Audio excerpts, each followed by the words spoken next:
The February 13th meeting of the Westford Select Board in progress. Recording in progress. And I should remind you this meeting is being recorded. And we will now hear the Pledge of Allegiance led by Scott. Pledge allegiance to the flag of the United States of America and to the republic for which it stands, one nation, under God, indivisible, with liberty and justice for all. Okay, we are at the 7:02 public open forum. And Kristen, you've got a number of things you want to cover at the top. I do, thank you. I'm going to share my screen. The town of Westford is redesigning our webpage, and we are looking for input from the public on that. So let me just bring up that file.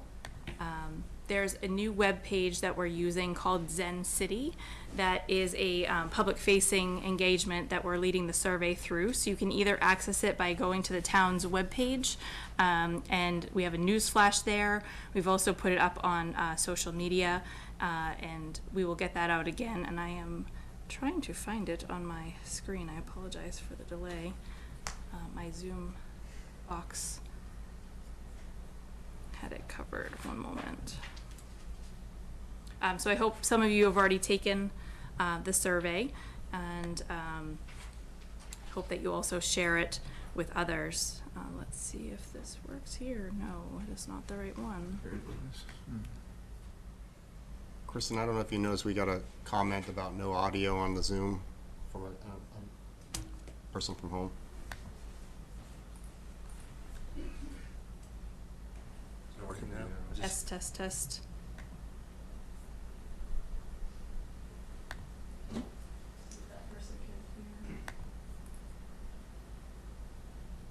Lynn, can you hear us?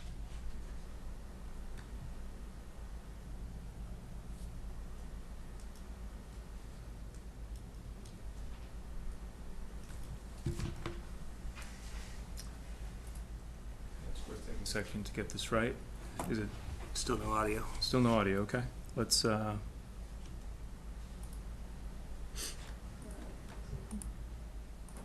to the owl.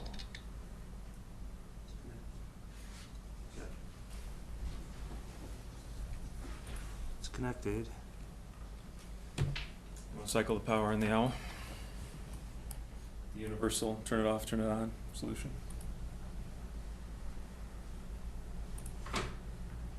Microphone is off, that's what they're saying. Yeah, I was gonna say, they're saying the microphone is off. Yep. So, yeah, maybe we can shut this down for a second. I had a very similar problem in my office last week, and we unplugged it and plugged it back in.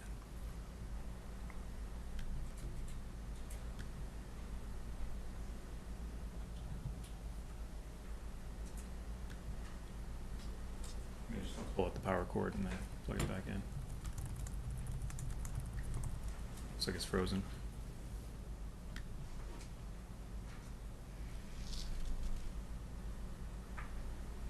I am told by some people they have audio. Oh. Are they on Zoom or not Zoom? Let me find out.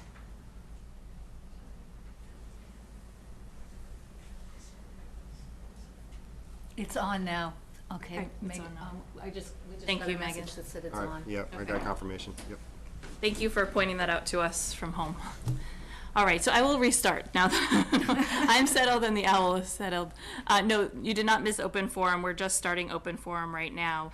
I'm on the town of Westford's website redesign survey. So Westford is embarking on redesigning our entire website, as we have quite an outdated website, and we have prepared a resident survey. So people can get to this through our town's website, social media, and Twitter. We're using our new survey tool, Zen City, that the board authorized in late December. And just wanted to show a little bit about the tool that we've provided related to the website design. We're also going to be using this tool related to our strategic plan and potentially the budget.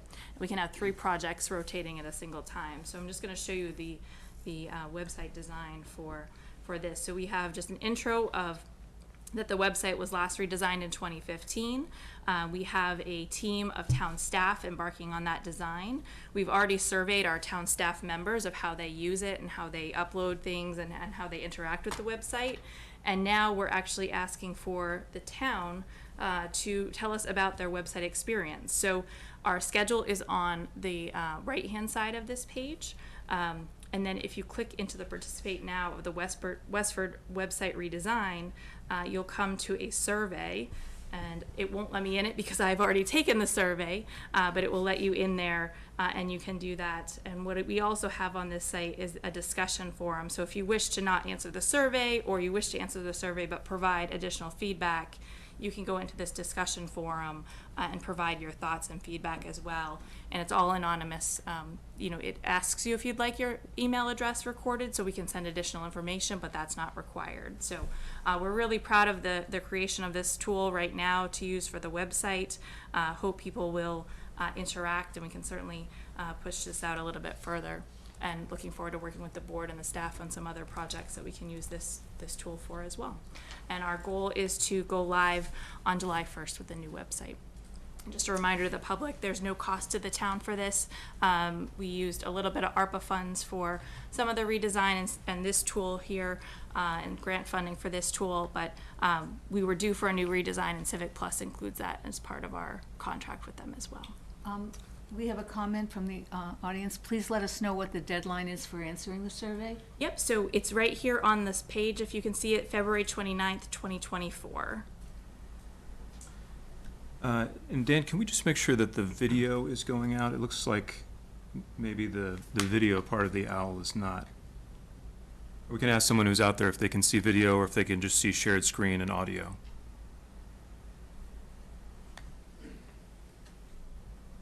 Little OWL light's not on, and when I logged in, I don't see the I'm gonna stop select sharing. board camera. Just shared screen and audio. It's actually off here, we can, okay. Yeah, I think you just wanna, We're just- there you go. There you go. That should turn it on. Technical difficulties this evening. Yeah, apologize, but it's worth getting right, so thank you for your patience. So that is what I have related to the website redesign. Thank you for that. We do have a hand up from an audience on Zoom. So that Mary Ann is, she is here for the third bullet point. If you don't mind, I will just Yeah, move through please, to why the don't next why don't one. we, So why don't we continue? And just for anyone who's listening, we will definitely acknowledge the public as soon as we're done with these announcements, so we'll take careful study. And Dan, I think you normally have an eye on what's going out there in the public, so. Yep. Okay, so you'll let us know if someone is trying to get in. Thank you. Right, so some of you may have seen a Boston Globe article a week or so ago about the opioid settlement funds and how the towns were using them and dispersing them. The article was a little bit misleading. They were referring to fiscal year 23 funds rather than 24 funds. So just wanted to provide the board and the members of the public an update of where we are. We have received to date $129,745. We have spent to date $104,747, and we have allocated the majority of that funding. So we're up for our next allocation, I believe, in a few months, which will re-up, and the community wellness group has really been looking at that to understand what we should be using that opioid funds for. But the town of Westford certainly has been using the majority of the funds that we have in our bank account available. Good, thank you for making that clear. All right, so we have the Westford Library Foundation. Let me promote Mary Ann Seraphin.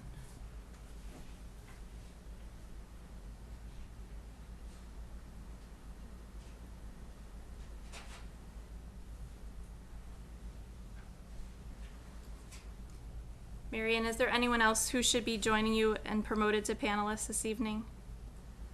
Ellen Rainville, if she is available, Sure. if she wanted to answer any questions. All right, all set. And I don't know if you have available the materials that Ellen had sent over with regard to the 1,000 Homes campaign mailing that you could share with people as I briefly discuss it. Yes, I can pull that up. Thank you.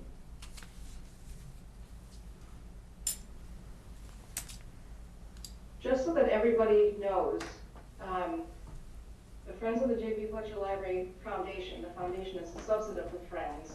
We are responsible for raising $1.5 million for the library expansion and renovation. To that end, next week we're launching what we're calling the 1,000 Homes campaign, whereby we're asking 1,000 homes to pledge $1,000 over the course of 3 years, or you can pay all at once. And if we get 1,000 homes, that's $1 million toward our $1.5 million goal. We already have raised more than $300,000 for this campaign. We are in what is referred to as the quiet phase, which is why people haven't heard a lot about what we're doing. We've been actively pursuing reaching out to major donors, potential major donors, to get us to the $1.5 million mark. What you're seeing on the screen, this is part of the mailing. There's a one-page front to back flyer that explains, it's kind of a snapshot of the project, where the funding is coming from, what are some of the highlights of the expanded renovated building. So that's going to go in the mailer along with a letter from myself and Mary Cacciatore. She and I are the co-chairs of the foundation. We're also president and vice president, respectively, of the Friends. There's a letter and there's also a pledge sheet that explains giving levels, how people can give money either by check or online, a QR code. There will be naming opportunities in the new building. All of this will be, once we launch this mailing at the end of next week, we will fire up the foundation website, which can be reached either from the library website or the Friends website. We all kind of work in tandem for the goal of raising money to offset the overall cost of the expansion. We just wanted to make sure that you're aware of what we're doing. We are sending this mailing to every household, every business in town, because we can't possibly reach, we're going out all the time asking for donations, but we can't reach everyone. So we're hoping that this mailing will reach everyone and spur people to donate to the ability that they're able for the new library. Great. And I might just add that of the $32.5 million, the competitive grant that Westford received for $8.6 million, along with this $1.5 million from the Friends, will reduce the overall cost to the Westford taxpayer by $10 million. And the two competitive grants that we received between 2014 and 2022 have poised us to enhance and renovate the library for a 21st century facility, and we're very much looking forward to all the wonderful new services we'll be able to provide. Great. Thank you very much, Ellen. Thank you, Mary. Thank you. All right, and then the last piece of open forum that I have is and John, please step in if you'd like to talk about this as well. The MBTA communities will be hosting a lunch and learn at the Cameron Senior Center next Friday, February 23rd, from 12 to 2 to talk more about that initiative. And please RSVP to the Cameron. John, would you like to add anything? Well, he did present to the school committee last night, and that went very well. And they've got some other events in the future, just to inform everybody. We did send in preliminary evaluation, so we expect to get that back, so that what we have in front of the town meeting will be, acceptable to the state. Great, this is very helpful, and it reminds me that we have had a whole campaign of public engagement surrounding the budget, which we'll be talking about later tonight, and we'll be meeting with Westford Academy students on Thursday for a exciting round of Q&A. We're meeting with the Westford Rotary Club, and I think we still have a public meeting coming up, and we're going to share a little bit more information about that in between now and the next meeting. Correct. Kristen? Yes. Okay. We do have one sort of ask me anything sort of public session, I think tentatively scheduled for the 4th. Correct. We will follow up with more info on that. Let me ask if there's any open forum items from the board, and then we'll go to the public. Anything from the board? Okay. Anything from the public for open forum? There is one online. Yeah, would you like to come on up to the mic? Because of the way we're doing the mics here, it looks like Nick is MacGyvered his way into getting us online with this mic. If you just don't mind sitting there at the desk. And if you could introduce yourself and your address, that would be great. Thank you, Mr. Chairman. Through you to the members of the board. Good evening, everyone. My name is Nate McKinnon, 8 Sherlock Lane in Westford, and it's delightful to be here with you again. I'm here speaking as chair of the Save Our Services Vote Yes for Westford Ballot Action Committee that has now formally formed to support what we see as a need to protect the services for the town of Westford, with the need for an override looming in front of us here. And I'm here tonight just to, first of all, thank you for the continued good work that you've done to try and make sure that Westford has a balanced budget that is manageable and provides the services that we expect from the town and the school department as well. I also want to thank the Finance Committee for their good work that they've continued to do. You know, been following closely as a group what's been happening. We are, however, having some concerns with what the number that was put forward at $6 million in particular, the so-called Scenario 4 in your board packet tonight. And our concern with that tends to be that the cuts still remain extremely large over the 3-year period. And we're at the unfortunate scenario where any of the potential avenues here provide cuts, and that's not anything that I think any of us want to see, and reductions to our services.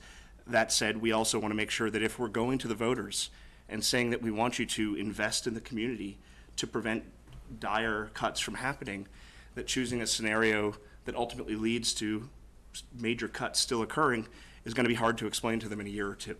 And so for that reason, you know, we are very much asking the board to consider what scenario would be one that is the most manageable and protects services the most moving forward. You know, looking at Scenario 4 having still 56 FTEs cut from the school department, 24 FTEs cut from the town, this will not be the Westford that we know and love. And we're very concerned about that. And so we just wanted to come and mention this and talk to you and make sure that we're on the record as saying, you know, please keep in mind the best you can as you consider what to bring forward to town meeting, that ultimately these are really important jobs that have major impacts on young people in the school department, on every resident with public safety and DPW and other town services, and that this will be a really tough pill to swallow if we don't get this right at this point in time as we make a decision of what we're going to ask the taxpayers to support. So I just want to thank you for your time tonight. Thank you for your continued dedication to getting this work done and getting it done correctly, and happy to answer any questions, but just came to do that tonight. Thank you, Mr. Chairman. Thank you. We have one online. Yes, is that Megan? Megan, yes. So let's welcome Megan.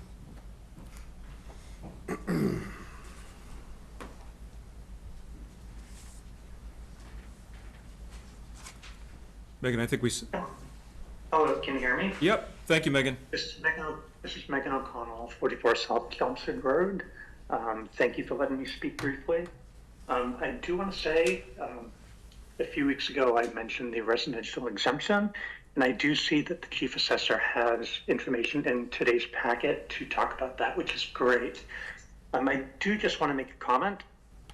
You know, once we get to this point in the meeting and talk about this analysis, it would be good if for the next select board meeting that the chief assessor updates this analysis to show what it would look like if an override passes and at different exemption levels of 10, 20, and 35%. Because I think the voters need to see what that would look like.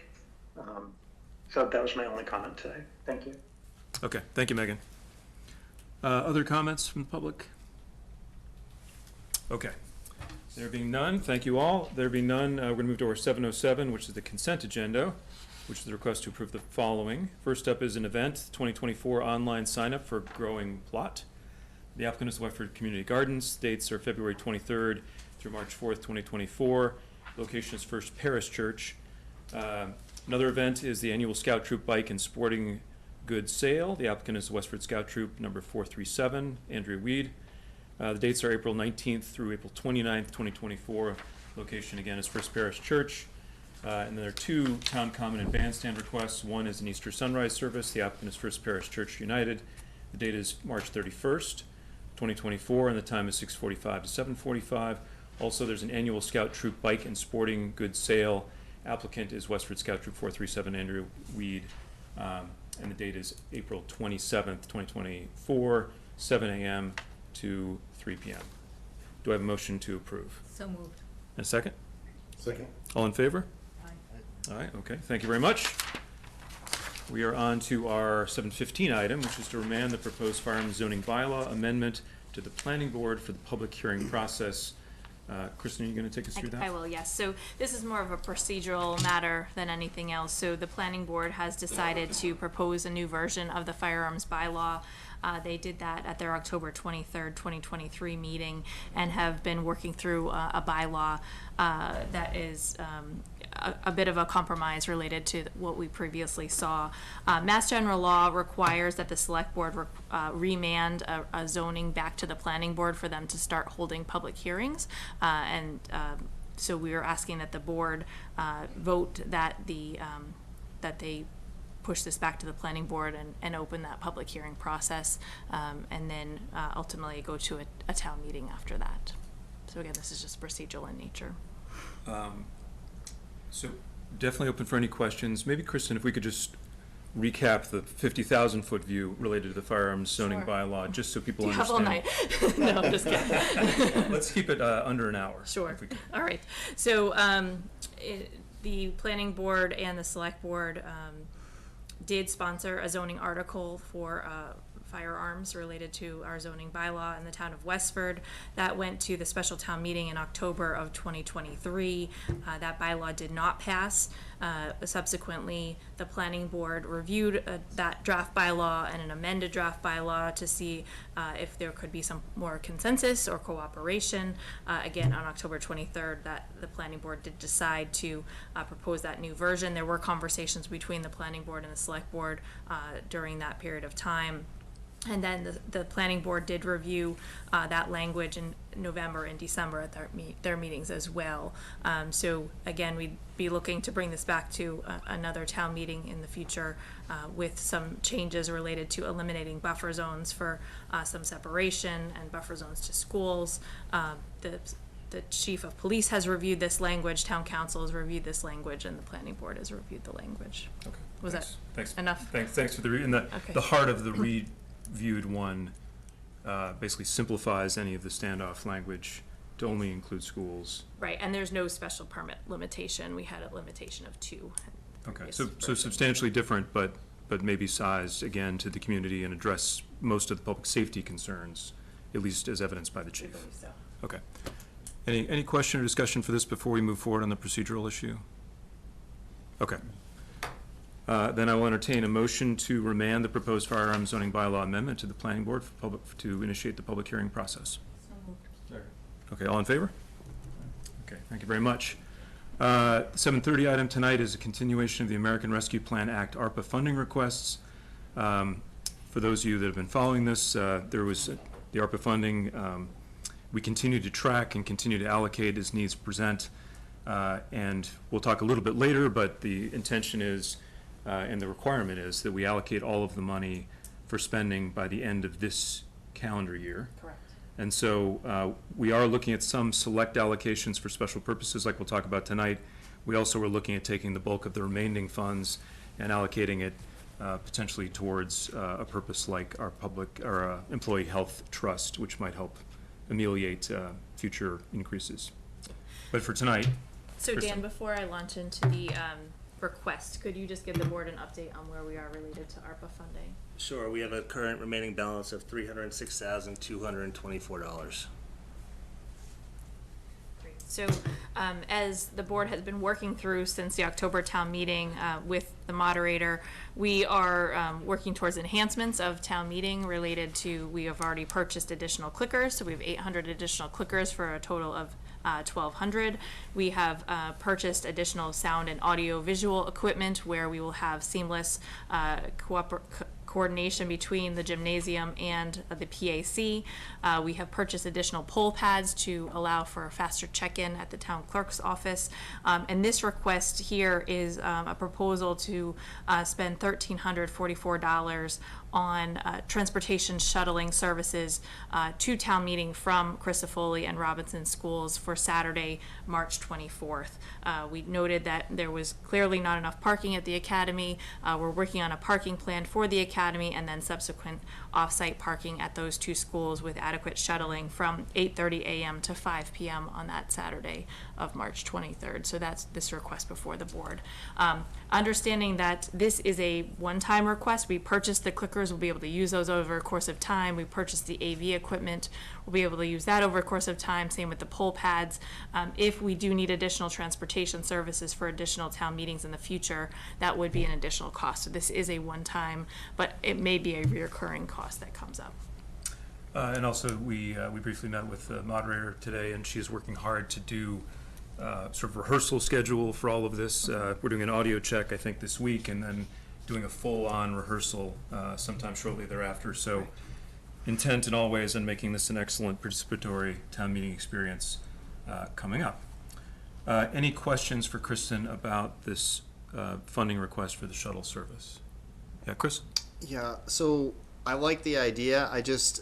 Have we given any thought to how people are going to know about this? In other words, as people are converging on Westford Academy, the roads start to fill up. How do we get buses through, or how do we prevent the roads from getting filled up beforehand and divert them to these shuttle lots? Yep, so we've worked with DPW that we'll have messaging signboards that we'll be able to change as soon as we think that the academy lots are filling up to direct people to the other lots.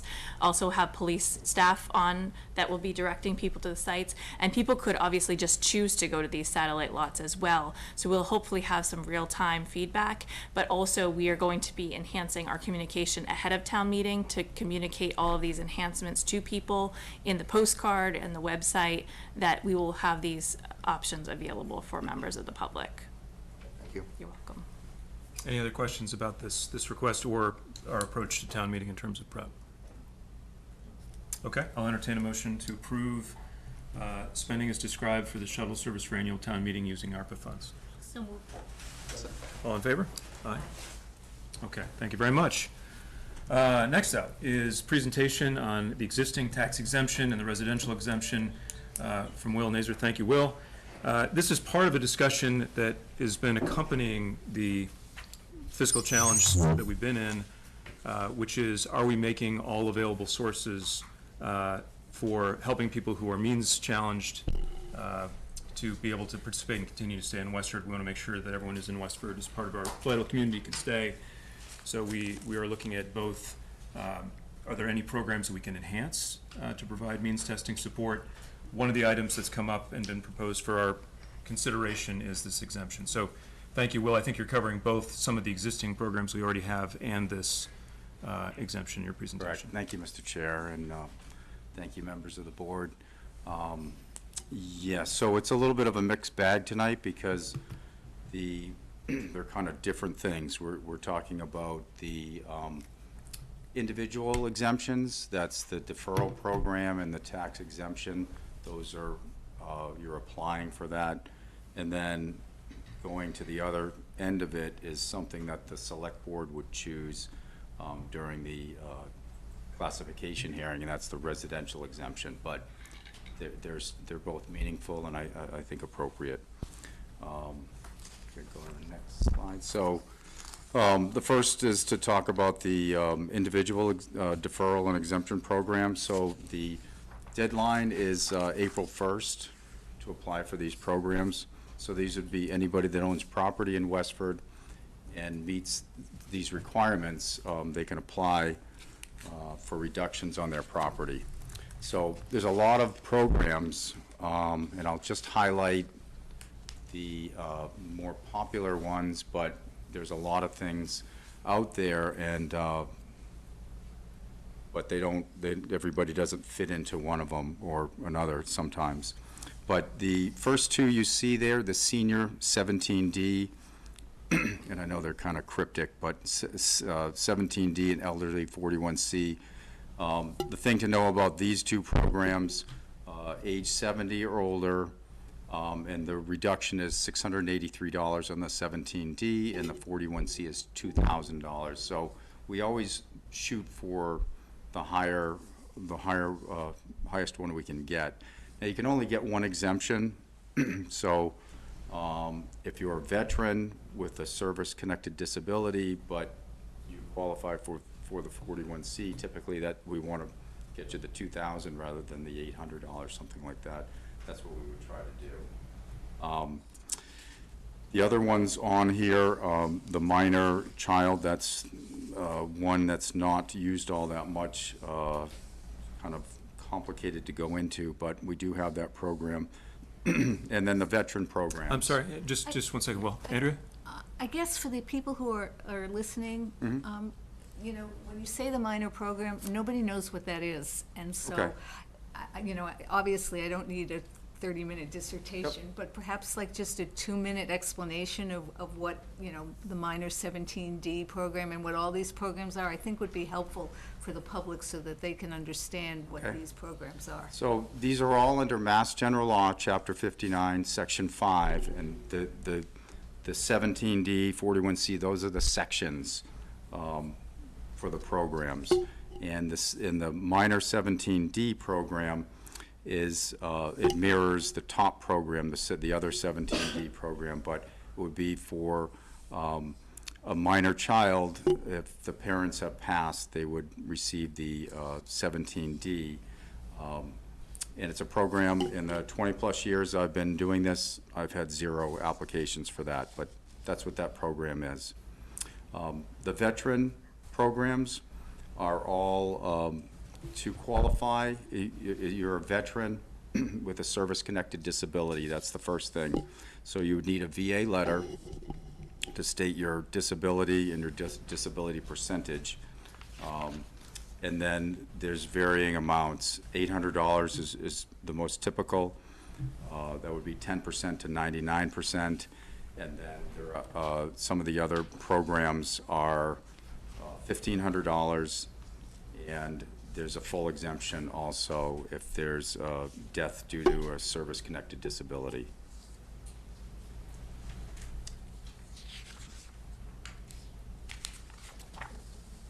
The next, I'm sorry, well, maybe, John? These are all under mass law, and so they're in effect. And they don't- we don't- right. The town has nothing to do as far as taking any action on this except to, when it's applied, just process the application. correct. So these are all programs, the origin of all these programs are the late 70s and early 80s. And to be quite frank, they need to be updated, and that's a legislative thing. The town of Westford has done a great job in maximizing all these programs. So before my time, and who knows when, I don't know when it happened, but they're all of the limits are as high as they can be. The give back money is as high as it can be. So Westford's done its job and is trying to maximize. So even the folks before you or before whoever changed it it did a good thing. But these are all programs that are state programs. Whatever community you go into, you're going to have a variety of these. Some are slightly different than other communities, but I've worked in 5 different communities, and generally they're all about the same. There's slight differences. If you have a certificate of blindness from the Massachusetts something of the blind, lost my train of thought here, but if you have that certificate, Commission on the Blind, excuse me, it's a $1,000 reduction. The line of duty that's killed in action, that would be a full exemption for military, police, or fire. There's a financial hardship one, which is very open. That's a discretionary one that we have. So if you have a financial hardship and you own property, you can come to the Board of Assessors and simply state your case, and the board will review it and make a decision. Will, is there any range of outcome that you typically see in terms of size of relief? For the financial For the financial hardship, is that typically a $100 exemption or 1,000 or? I haven't, since I've been here in Westford, that has not, I think we've had a couple applications. There has been, I don't think we've granted anything, but previously I've used that, and sometimes it's been half, somebody's in a tough situation, temporary, that they've been given, say, 50% relief on their taxes for the year. Okay. And the deciding authority there is the Board of Assessors. Board So of they Assessors. evaluate, it's their judgment. Right. Okay. So that would be something that I would take the information in and see what was going on, and then make a presentation to the Board of Assessors, and then they would have the ultimate decision on that. Thank you. And if you have a letter from the Social Security Administration on a disability, and then you can get a $2,000 reduction. As you can see, most of these income limits are very low. And again, this is where I'm a little frustrated, because it feels outdated to me, even though we're doing the best we can with maximizing the programs. The last page on this, what I'm calling personal exemptions, would be the means tested, left to right, means tested senior exemption, the CPA, which is Community Preservation Act, and the tax deferral. So the means tested program is a program it's unique. It's just Westford. That's one, I don't know, maybe someone was involved with the committee.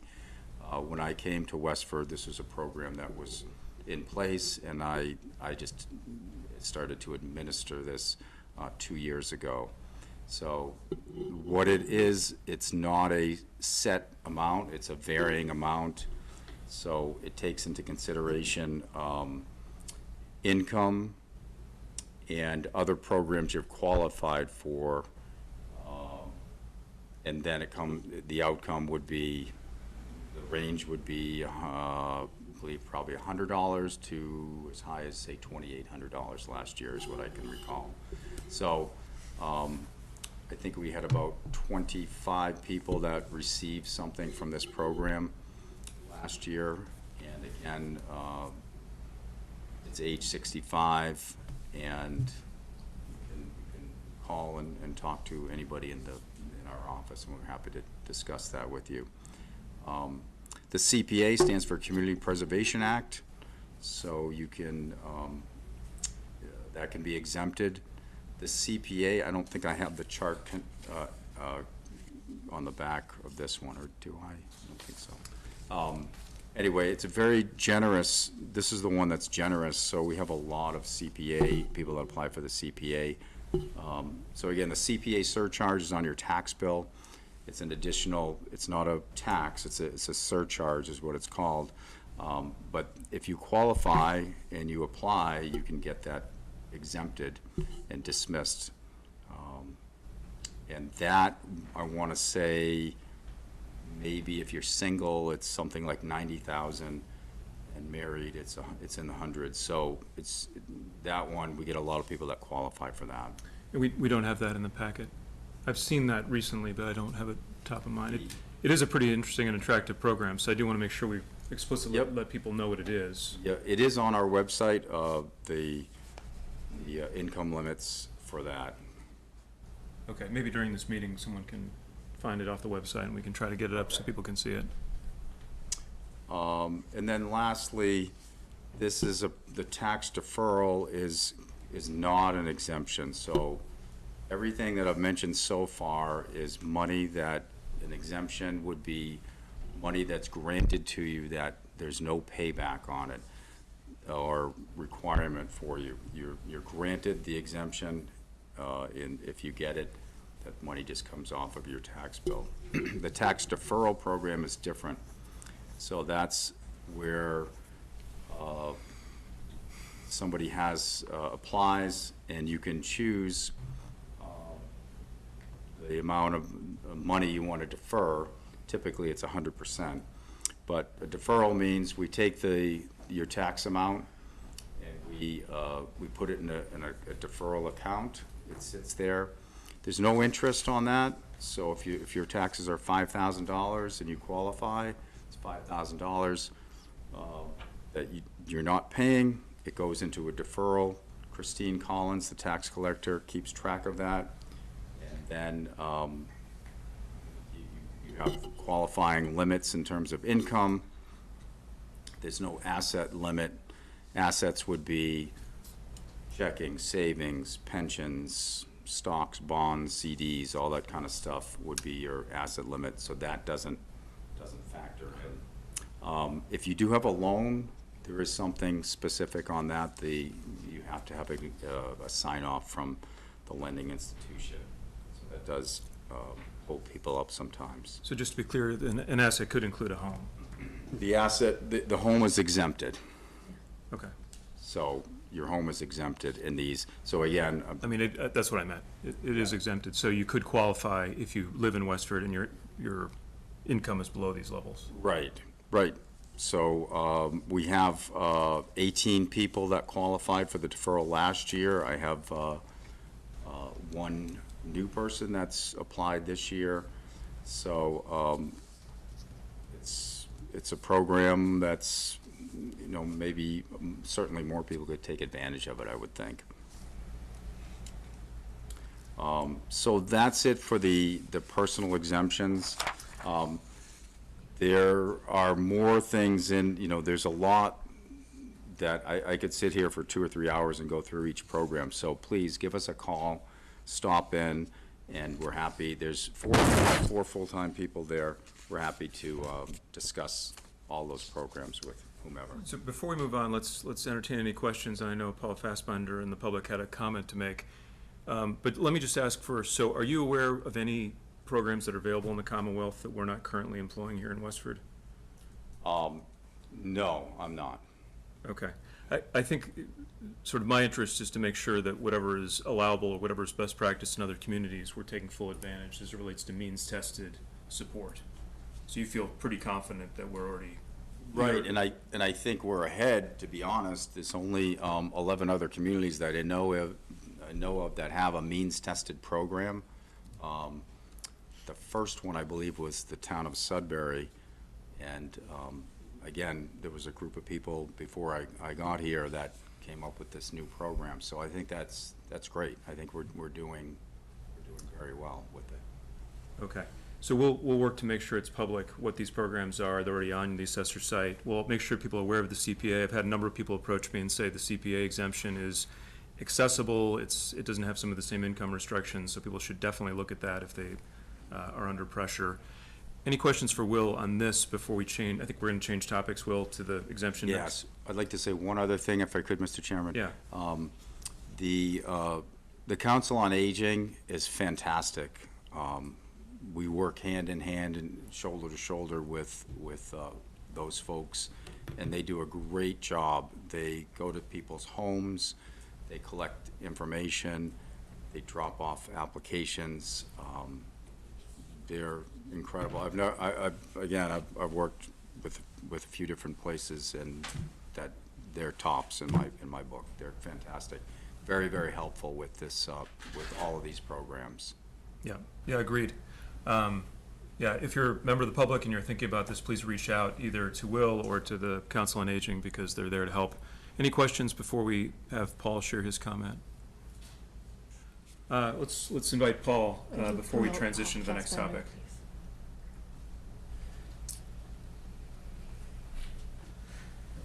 Paul, member of the public who worked on many of these programs over time.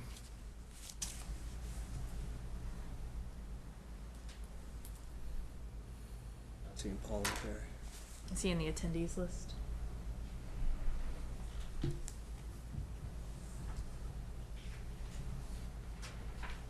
Chris Kuntz is raising her hand, so I believe. Oh, maybe that's Probably who it they're is. probably sharing. Okay.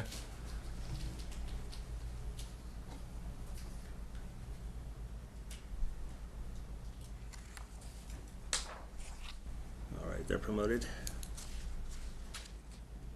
Okay, Paul and Chris, if you unmute yourself, you should be able to hear you.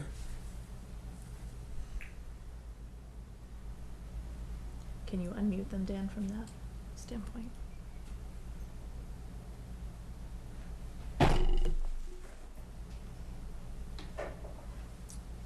There you go.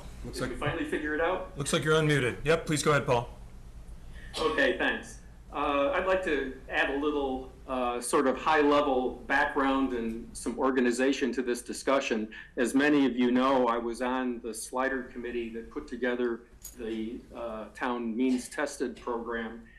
I was on that with Dan O'Donnell, Christine Collins, the former assessor, and a big crowd of people who spent 5 or 6 years really looking into this in great detail. What we found was the patchwork of programs that Will talked about that were done in the 70s and 80s, and it took us a year to figure out some sort of organization to all that. We went and looked at what a lot of other towns and a lot of other states were doing to help solve the problem of seniors outliving their retirement incomes and so forth, and came up with a whole bunch of really innovative potential solutions. We went to the Revenue Committee in Boston and met with them to share some of our findings and some of our desires, and they politely told us, well, things you saw in other states, like having seniors be exempt from school taxes and a bunch of other things, will not fly under Massachusetts law. We are going long-term in Massachusetts to supporting the circuit breaker type structure that we've had for quite a while.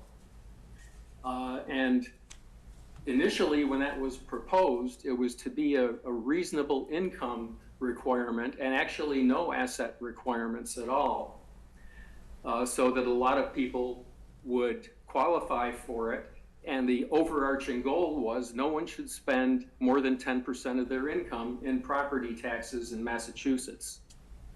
The current program's not currently fully funded, so what they have allowed towns like Sudbury and Westford and a number of others Will mention to do is to basically put together a separate fund that we fund to kick in extra money for people who qualify for the circuit breaker program but still are paying more than 10% of their income in property taxes.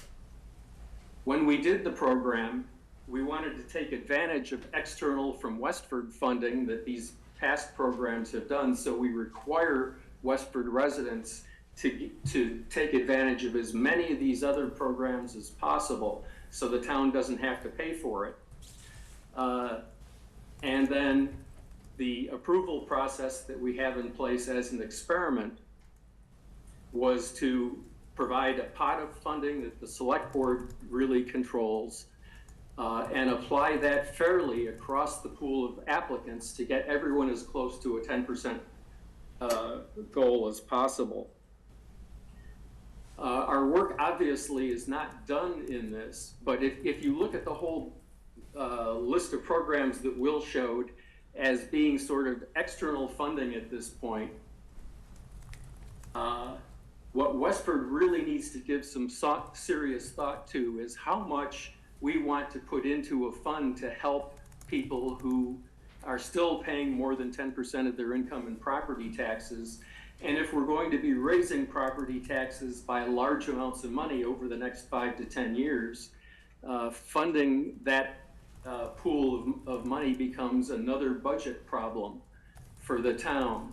And it's something that is really, I think, important to keep in perspective. So with that, I'd like to make sure that, hopefully we all realize that according to the state, the best way to protect people who are seniors and low income and disabled and so forth is for towns to basically spend much less money and keep the property taxes more controllable and a smaller piece of everyone's income, and possibly do more things like we're talking about doing with some of the library funding, like funding a lot of programs through public subscription and donations as opposed to property taxes, looking for other sources to pay for some of the things we really want to do. So I guess, so Paul, if you're offering illumination on some of the programs, that's excellent, and I thank you for doing that. And you're welcome to make any other comment, but do you have other sort of insights to share about what programs we might add, or? Well, I think the main thing from my point of view, based on what we heard from the Revenue Committee, is to look at the whole laundry list of programs that Will showed that were done in the past as being sort of things from the past. Yes, take advantage of them where we can, but really look at the means-tested program as the way of the future, and look at Westford deciding how much from a budgetary point of view we want to put into that program, and over time making the application criteria for our means-tested program look as much like the circuit breaker program as possible, meaning higher level of income as possible and no asset requirement, so that more people can get into the program. And the state's goal with that is to look at some of the trends nationwide, like seniors are living longer, there's more of a tendency for them to outlive their income, costs of healthcare are getting a lot higher, people are deciding it's better to have seniors age in place as opposed to going into extended care facilities. It's usually cheaper for the economy and so forth. And if we get into a situation where we're basically raising property taxes to the point where seniors can't afford to stay in their homes, they'll be leaving Westford or whatever, and really causing some personal problems in their own lives and so forth. Okay, so I understand your recommendation to us, Paul, to be consider the funding pool available to support means-tested programs, consider expanding eligibility. So I think we've got that note. Thanks. Okay, great, thank you. Any other comments related to this? Go ahead. Megan O'Connell has her hand up. Okay, Megan, so you're certainly welcome to speak. I guess we're about to talk about the exemption. I don't know if you want to hold your comment till after that. I know that's a topic of interest, or whether you've got a comment on what we've already talked about. I don't. I was just reminding you can demote me from a panelist. Okay. That way I can put a question on the Q&A. Okay. Thank you, Megan. Okay, well, why don't we change gears and talk about the residential exemption program. Thank you, Mr. Chair. So this is switching gears. We're on to the residential exemption. So this is not something you're required to apply for. This would be an available choice made by the Select Board at the annual tax classification hearing.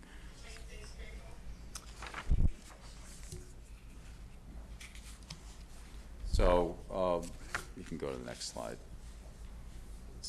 So just real briefly, what is it? So the residential exemption, again, it's under Mass General Law, Chapter 59, Section 5. It shifts the tax burden within the residential class from owners of moderately valued homes to other owners that have vacation property or non-owner occupied. So again, it's not, you're not gaining anything, you're merely doing a shift within the residential group. The enactment, as I mentioned, is at the, it's a choice made by the Select Board. There are 16 to 18 communities that elect to have this each year, so it's not a lot, but it can be chosen by the community.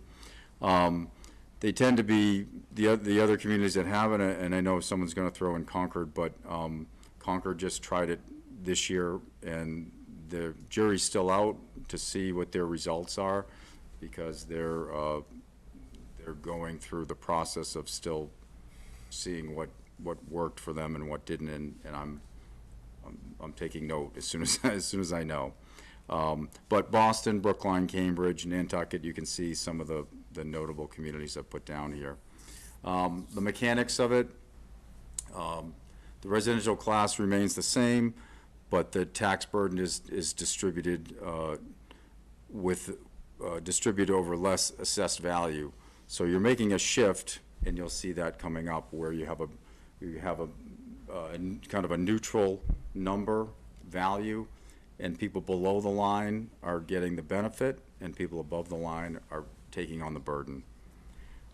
And that's what I just talked about, the break-even point. That's the neutrality part of it. Go to the next slide, if you could, Dan. So this slide shows all the residential values without the exemption. So the property types are your single families, mostly single families, residential condominiums, vacant land. So these are all the categories that would be in that residential grouping. You can see it's about, it's slightly over 6 billion in value. So it's certainly our largest group. And then I've done just a calculation on 10%. So the information at the bottom would be 10%. It can be up to 35%. So for an introduction, I didn't want to get into too many things, so I said let's just stick with one number. So I did 10%. The residential exemption amount would be 70,000. The potential reduction in the residential properties would be that 550 million. You're subtracting that, so you have a new taxable value. So what happens in this instant, you would have, for instance, our tax rate is 1377. If you look at the top, the last column, approved tax rate for fiscal 24, 0.01377, it's 1377. So when you do this exemption, you're changing the tax rate, and the new estimated rate would be $15.16. So that would be applied to everybody in the residential grouping. So again, you're going to have people that, the haves and the have-nots, some people that are getting the benefit or not. So if you go to the next slide. So this is an estimate on the residential tax bill. So right in the middle would be our break even would be 760,850. So that has no benefit either way. It's about neutral. But anybody below that, about 5,100 residential parcels would get a benefit, and then 3,560 would have an increase in the tax burden. So if you had a property that's $1 million, your change in your bill would be $329 upward with that tax, with the tax rate differential, the 1516 versus the 1377. So it shifts the tax burden within the class. Again, there's no additional revenue that's gained by this. The commercial industrial personal property rate would remain at 1377. I chose this because that's what our tax rate is for this year, and the information I used was for this year, not future, not 2025, because I don't have that yet. But that's how that's the mechanics of how this works. So hopefully it's fairly clear how the ups and downs of it, but that's what I presented tonight, and I'm happy to take any questions on it. Okay, so this in our roadshow events and other places, there have been people who've asked us to consider this, if we thought about this. So I don't know if there are any reactions to this from the board as an option or an avenue. Yeah, Chris? I know, I guess we have the authority to make this choice, but is there an option to bring this to town meeting to hear what town meeting voters might want to do and set direction for us? We do sometimes bring forward questions to get some sort of direction, so you could decide to do that, I guess. Thank you. But I think the authority rests with us. Yeah, I mean, my feeling about this is, so we very much want to try to target relief to people who, you know, are longtime residents in Westford that want to keep there, that are sort of at a position where they're no longer able to afford. It seems like there are surgical tools we have in our arsenal that really target those people well. My concern about this is, in some cases, we would be asking, you know, someone who's got $1 million house to pay a surcharge that would be received by someone with a $550,000 house without any understanding of what their needs were. it seems like a very blunt tool to me. And it seems like there are other ways that we could decide to pursue things that would give more targeted relief to people who meet the criteria of being sort of means test unable to support this. So the question in my mind is, does this tool really address the problem that we're all very concerned about, which is keeping people in Westford who have been here a long time and been valuable community members. So I guess that's my reaction to a plan like this. I don't know if others have concern. I'm sorry, Well, the other Scott, problem and then is John. Is that if you're a longtime resident, you could be land rich and cash poor, right? So this could, if you've got a old farmstead or something, you could have all the property and really hang on to it, and now we're gonna increase your taxes and cut, as long as it's a blunt tool, it actually can undo some good things elsewhere. Yeah, that's a good point. John? I kind of agree with your opinion. This is kind of a blunt tool to do it. I don't know what would be a fair way to do it. Well, I think the idea of continuing, I mean, I would love to spend more time looking at ways to develop and enhance means-tested programs, as opposed to this, which doesn't seem to target the right people in the right way, in my opinion. Yeah. Other feelings on this? I think you stated it well. But I Okay. appreciate the information, it is Yeah, helpful. thank you, Will, for bringing this forward. I guess we do want to, any suggestion from the public we want to entertain, so thank you for bringing it forward. I guess it sounds like there's some concerns. Go ahead. There's just a comment online from Megan O'Connell. Can the assessor confirm that the existing programs reduce tax income received by the town, whereas the real estate exemption does not? I'm sorry. So, I think the question is, when people apply for the exemption programs, that actually does reduce the amount we collect, as opposed to this, which does not reduce the amount we collect. Correct, yeah. Just redistributes. This redistributes, Yeah. but you're right, if we created a program and a lot of people were eligible, 100 people, 500 people became eligible, which would be great if they took advantage of it, that would be money that we did not collect. Right, so we do have an account that's under the assessing department that covers, it's a special account that covers all of the exemptions and abatements, and it covers the means-tested program. I think the finance director could speak to that, how we adjusted that when that program was put in place. yeah, how we adjusted we paid out of the allowance for abatements, but, we earmarked it so we can't pay more than 0.25% of the tax levy towards that program. And if we did, we would lower the amount of the exemption across the board for the recipient. So there were. So at this point, there's a cap that exists. We do keep funding for it in a separate fund. If we hit the cap, it would cause us to reconsider. Either the trigger would be to reduce the amount each person could claim, and the alternative would be it would come back to us and we could fund it at a different amount if we were able. We're not approaching that limit by any means. I guess that's but, a better we did- question. So far from the applicants we've had, we're nowhere close to the limit? Right. Correct. Okay, so we could double the number of people, for instance, who could apply and receive benefit without hitting the cap? That's a question. Yeah, I would say so. Okay. And there is also an ability for residents to donate to the program as well, on their tax bill. You flip that over, you can check a box, and if people actually would like to donate, if they are able to, we accept those to then help those in need. So I just wanted to bring that up to the board and the public this evening as well. That's the TREAD program. That's the TREAD program, right. But, Yep, Scott? so I guess it's means tested, but it's means tested on income, right? So if we increase taxes by 10% or whatever it ends up being, that doesn't change eligibility, correct? So if you're at the margin, I think to Tom's point, okay, the residential exemption is too blunt. We have surgical tools, but we've got 5 surgeries and 15 patients, right? So how do we fix that? I don't think we can, because we're relying upon the means testing to be from the state programs that are not necessarily applicable to Westford because they're designed for Roxbury or something. Well, and they're also outdated, Yeah. so. Right.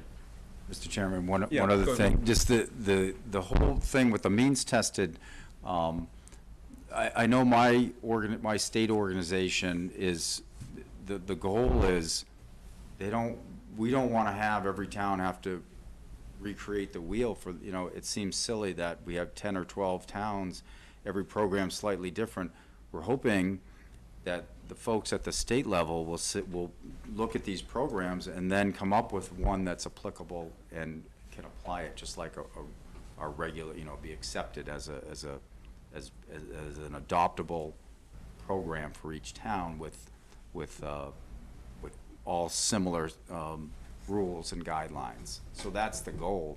It hasn't happened yet, and it's been 11 or 12 years since the first one went in. So we'd like better tools. I guess for the tools that we do have, to Paul's earlier point, is there any place we can exercise our authority to increase eligibility, or like if we wanted to look at expanding sort of needs-based support or relief, are there any steps we can take, or are we constrained by the tools that we have from the? From my seat, we're doing everything we can. The laws need to change. They need to go in and make better adoptions and up the tax limits, up the exemption limits. All that stuff is not something we can do locally. The town of Westford has maximized, a lot of these towns have not maximized them. We have maximized all the eligibility and the available maximum limits to get back.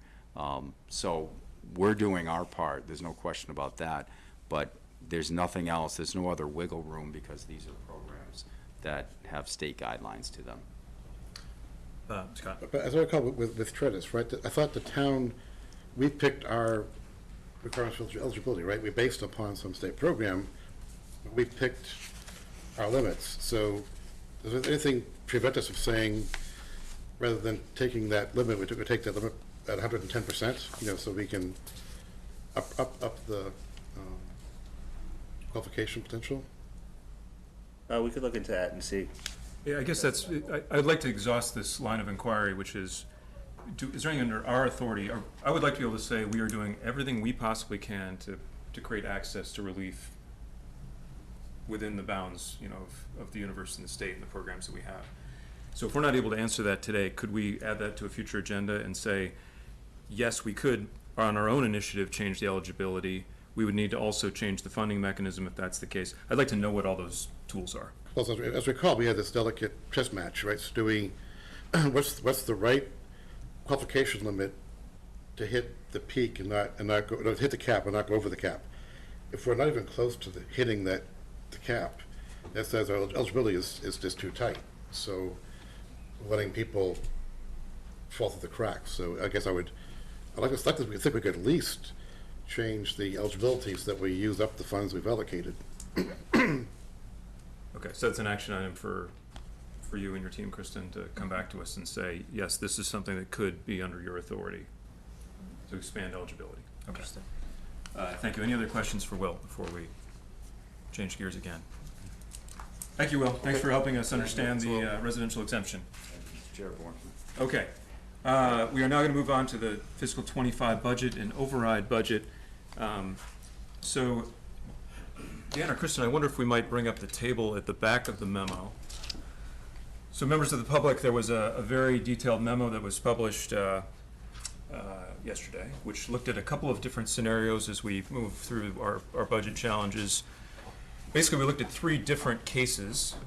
Well, 4 cases. One case is a no override, and then 3 different override options, really to look at what the impact would be to the taxpayer and what the potential impact would be in terms of services to residents. So in a minute, I'm going to ask the Select Board's reaction to these various plans. We won't go through the memo line by line because there's quite a lot of information there. Anybody who's interested in please do read that. There's a lot of supporting documentation you can find in many, many different places. But up here you've got sort of a summary of the analysis provided in terms of what the impact would be if we did no override, what impact would be if we did a $7.6 million override. We also looked at an $8.5 million override, stepped in 2 steps. So we wouldn't assess the full value in the first year, we'd assess a partial value and then the full value in the second year. And then there's also a $6 million override. That was sort of a bounding case that came out of the discussion with the Finance Committee. We wanted to take a look at what service trade-offs might be in store if we did look at a $6 million override.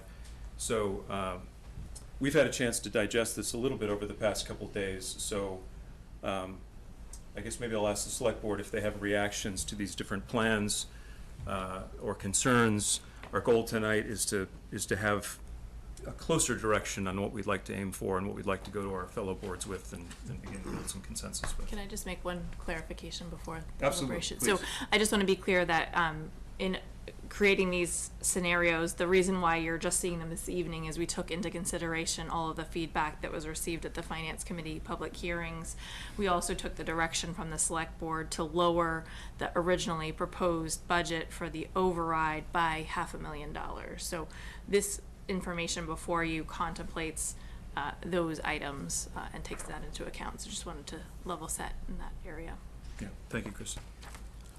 Chris. Just for the folks that are, watching and in the room, can we just talk a little bit about the one-step versus two-step approach so people can understand that? Yes, so there's two ways that communities can do this. One way is to basically, so let me back up and say we're really taking a 3-year approach to this problem because we've got escalating costs in known contracts we've already signed, like the energy contract and the trash contract, that are escalating over 3 years. We want to make sure that we're looking at all 3 years. It wouldn't be helpful to you or to us to do a 1-year solution that immediately put us back into a problem. So we're looking at 3 years. To Chris's question, there's a couple ways you can do this. One way is to basically assess an override amount, and you assess that in the first year. And in the case of these scenarios, because we know we've got escalating costs over 3 years, we actually would be assessing more than the budget shortfall in year 1. That excess would go into basically a stabilization fund, thank you. And then that money would help smooth this transition as we made further cuts in the second year, fiscal 26 and 27, so that we landed with a balanced budget in 28. That's what we're looking at here, fiscal 25, 6, and 7. We want to get to a balanced budget in 28, so we're no longer treading water. So if we do it in one step, if we assess more in both of the things that are one-step options here, would assess more than we might need in the first year, that money would go into a stabilization fund, and we would draw down on that in the second year and the third year to help smooth the transition to the balanced budget target for fiscal 28. If we do this in 2 steps, and you may recall when we did the teacher pay override, we actually did this in multiple steps. In that case, what you would do is you would only assess in the first year the shortfall in the fiscal 25 budget. So the fiscal 25 budget is one thing we're going to talk about tonight, but if there's a $4.5 million shortfall, you would only assess $4.5 million in that first year. In the second year, you'd assess the full amount, in this case an 8.5 amount, because at that point the cost increases would exceed that amount. So in one case, you're spreading out the impact to the taxpayer in a couple steps, which is favorable. In the other case, you are building up a little bit of a reserve that you can then use to smooth the transition over the ensuing 2 years that we're planning for, again, leading up to a balanced budget in fiscal 28. I don't know, Chris, did that get to your question? Yeah, I think that's Okay. good. Thank you for the explanation. Scott? Just to be clear, because terms mean something, the budget is always balanced in every year. There's operational balances, which means it's balanced without an override, and there's override balance. So we will have a balanced budget that's required by law. This won't be an operational balance, it'll be an override balance. Yeah, exactly right. So we want to make sure when we get to fiscal 28, we are not relying on any extra funding, that what we're collecting under the Prop 2.5 increase between 27 and 28 is in fact the budget that we're supporting in 28. So excellent point, Scott. When we talk about getting to balance in 28, we're always balanced, but we don't want to be continuing to rely on any kind of stabilization or other outside funding. We want to be in a position that just the normal Prop 2.5 sequence is what we're targeting to get to balance in that year. And I think at least one other thing that's important to point out is that while we maybe the way that we will be able to be balanced, even with any of these options, is through staff reductions. Yeah, and so if you go up, maybe we can just go through one example, just for people who are new to this. So maybe we can just look at the 6 million, which is the closest here, I think. So, so basically, if you're reading this document for the first time, Dan has done an excellent job. If you take a look at the cumulative budget reduction line, I'm just going to stand up here for a second. So we have already directed the budget makers for town and schools to reduce from our original override level service budget by $500,000. That's something we did in a previous meeting. So this would come out of fiscal 25. Under this plan, we'd have to make a further operational reduction of 2.1 million in fiscal 26, a further reduction of an additional 3 million in fiscal 27. All of this to absorb the cumulative roughly 11.5 million that we see as a cumulative shortfall. We think over the next 3 years, there'll be a cumulative cost increase effect beyond what Prop 2.5 will support of a little bit more than $11 million. If we do a $6 million override, we still need to cut $5.6 million in steps over the 3 years that we're talking about, fiscal 25, 26, 27. So as Dan has outlined here, currently as this is organized, it would pull 500 out of the first, 2.1 out of the second, 3 out of the second, out of the third. That would get us to the point where moving into fiscal 28, we could be self-sufficient without any external funding. And all the other plans are laid out in a similar way. They all require operational cuts. I mentioned this $11.6 million total cost increase. The feedback we've gotten from talking with lots and lots of people in town and the excellent advice of our finance committee is that this is going to have to be a shared responsibility. If we go to the taxpayer for some of this relief, we're going to have to find other ways on the town and school budget maker side to cover part of this cost increase. So all of these options look at splitting the responsibility. Some would be an override we'd go to the taxpayer to ask for. Some would be reductions that we would need to make through careful planning and thoughtful reduction over the next 3 years. So excellent point, Chris.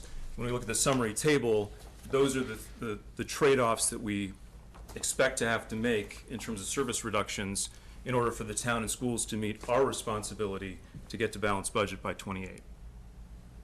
Scott. So one other question, two other questions, but one that's critical. We picked that 500,000 as it was a WAG, Yep. based upon what we'd heard so far from budget hearings. So now that we have had all those completed, do we feel that it's appropriate, or can we do more or less? So one of the things I'd like to talk about tonight, after we talk about this first topic, is do we want to recommend a further reduction in the fiscal 25 budget? Let's say that we, as a group, say that we're on the lower end of the range of the override options that we're thinking about. In that case, I think as fiscal planners, it would be in our interests, and I think it would be responsible for us to advise town and schools to make a further reduction beyond the $500,000 in the fiscal year 25 budget we're preparing now. And I think it's important that tonight we give guidance to the fiscal 25 budget. So one of the things on my list as we talk about this is, do we also want to give guidance to further reduce the fiscal 25 proposal? So I think there is an opportunity to do that. I think we should do that. I guess we could take it in either order, but if the board was inclined to consider a higher number, the urgency would be a little bit less to ask for a further reduction. If we feel the community balance is with the medium or a lower number, I think we're probably going to need to make a recommendation for a further reduction. And the second question is, all these cuts assume that we do nothing else, right? But if we, the government's proposed increasing local options taxes, right? Which has passed legislation, but they've never been a tax that they don't like, so they probably would pass it, because they'd always do. That's about $500,000 a year, so that's 1.5. If also the Westford town meeting passes that as well. Yep. Right. But the point is, that's it would kick in until January 1st, so it'd be like 1.2 million. And we could do we talk about pay to throw. We said it could be $100,000, $200,000 a year, how we implement it. So that's another $300,000 or so. It seems to me that there's, but my concern, of course, is for those who are at the margin of paying. So if you go for a lower override number, but you know that you need to have a higher revenue number, is there a bridge which is discretionary spending, which means that those of us who can afford to take out pizza and buy a nice new car pay more than those who yeah, prefer to have dinner at home and drive the 78 to Sabre. Yeah, so in this document, it does cover the things that are included in any plan. So in any plan, there's some efficiency reductions that we've identified that we're targeting. Things like shared fleet maintenance, shared refueling, some of the fees changes. So there's a list of things in the document that are things we are planning to do already for efficiency. So it's not that we're doing nothing, we have identified some things we're doing, and as Scott mentioned, there is an opportunity in the out year, if we're successful with the MBTA project and that begins to generate new growth, if the Commonwealth passes this meals tax increase and we vote for it in town meeting, those things can have effect in the time frame we're talking about, probably more towards the fiscal 27 side. So we would work very hard to find additional efficiencies and avoid making these service trade-offs. Nobody wants the service trade-offs, but with what we can see now, this is sort of an estimate of the kind of impact that we're talking about. And we're hopeful that these other things come to pass and we can fold those in. So thank you, Scott, for bringing that up. Is there package deals all I'm saying? Yep. So, Yep, to the I think the first question was, do we want to reduce the, or increase the, from 500,000 to some other amount that we want to take away from the budget? I mean, do we have any suggestions on where that money would come from at this point, or we just go back to say, Kristen and Chris and say, okay, go find some more cuts? So we've had conversations so far about the reductions that we feel we can make in 25 without being student-facing, additional student-facing impact, additional public safety-facing impact. That number is around $500,000. So one thing what we've already, the 500 we've it'd be already an done. addition. It'd be an addition. That's what I wanted. It'd be an addition. The conversation we've had so far is that there could be an opportunity to do that. 500 is a little bit more challenging. A smaller number would be a little bit less challenging, 300,000. But it seems like that's the range that we feel like we could reasonably go back to the budget makers on this time frame and say, yeah, we feel like the fiscal guidance of the situation is that we need to be more aggressive in this year. Just not for just good housekeeping, but because it's a big challenge to get to fiscal 28, and we need to take a little bit bigger step now to do that. Do we have any details on what those are, though, or? We can discuss that if people want to move to that now. So we can talk about what that is. Just a reminder that we'll also need to kind of begin to zero in on where we feel on this override level is the best trade-off in service and tax increase. So, Kristen, I don't know if you want to mention a few of the things that have been part of that. And Valerie, we may ask you to come up and talk about some of the things that the school might include as part of that too. Is a little bit of a cold call, but Kristen, could you please go first? Sure. Well, I was going to mention first that the school committee had an in-depth conversation last evening related to their proposed cuts. Some of them would impact teachers and other services, so they were trying to stay away from that. But there are other things that they can potentially go forward with.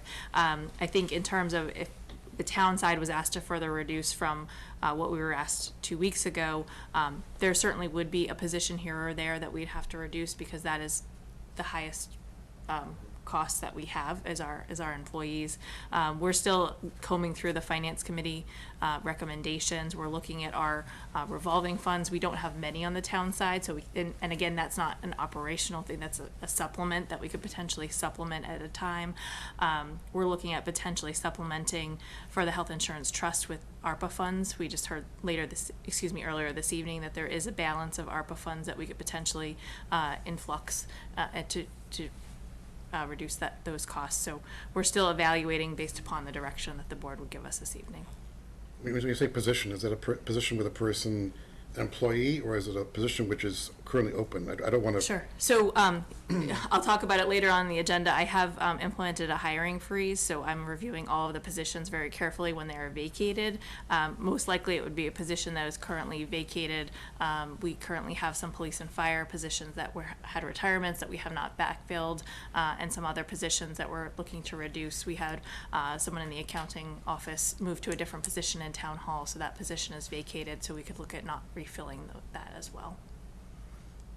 I don't want layoffs. I don't believe at this point in time, unless you gave me further direction, that we would have to do layoffs. And that was the same question that we asked the school team is, could they absorb a pro rata of an additional 500,000 without having a student-facing impact? They covered a number of items that could be part of that in their presentation last night. Part of it was offsets from revolving accounts that we could free up for. It's essentially a one-time effect, but this is the rainy day that we've always been talking about. There also, I think, were some other sort of position combinations that look like that were not student-facing that could be part of that number as well.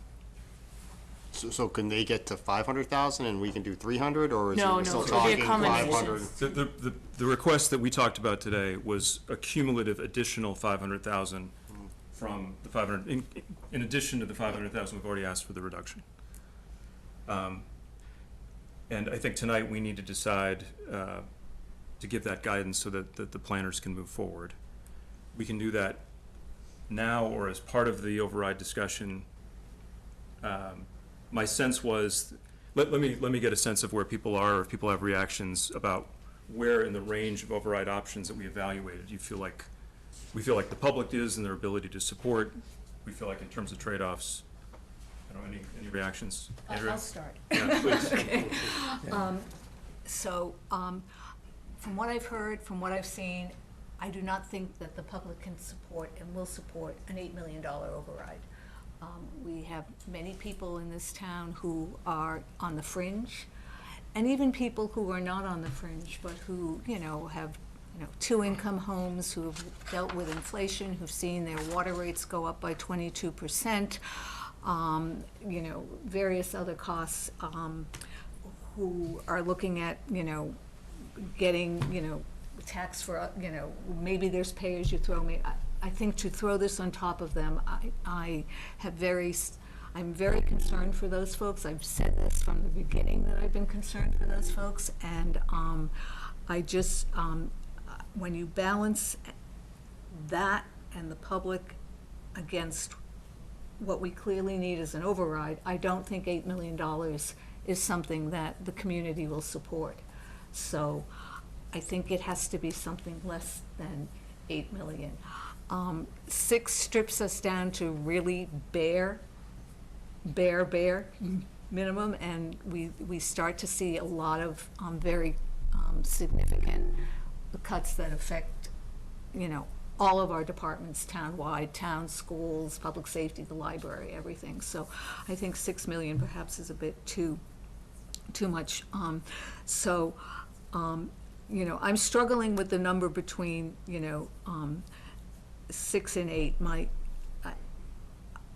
I think, quite frankly, I think that, and I'm also struggling with what we can get passed by this town, because I think the worst case scenario is that it's, it fails either at town meeting or at the ballot, and then we have no override, and then we have a really serious, problem.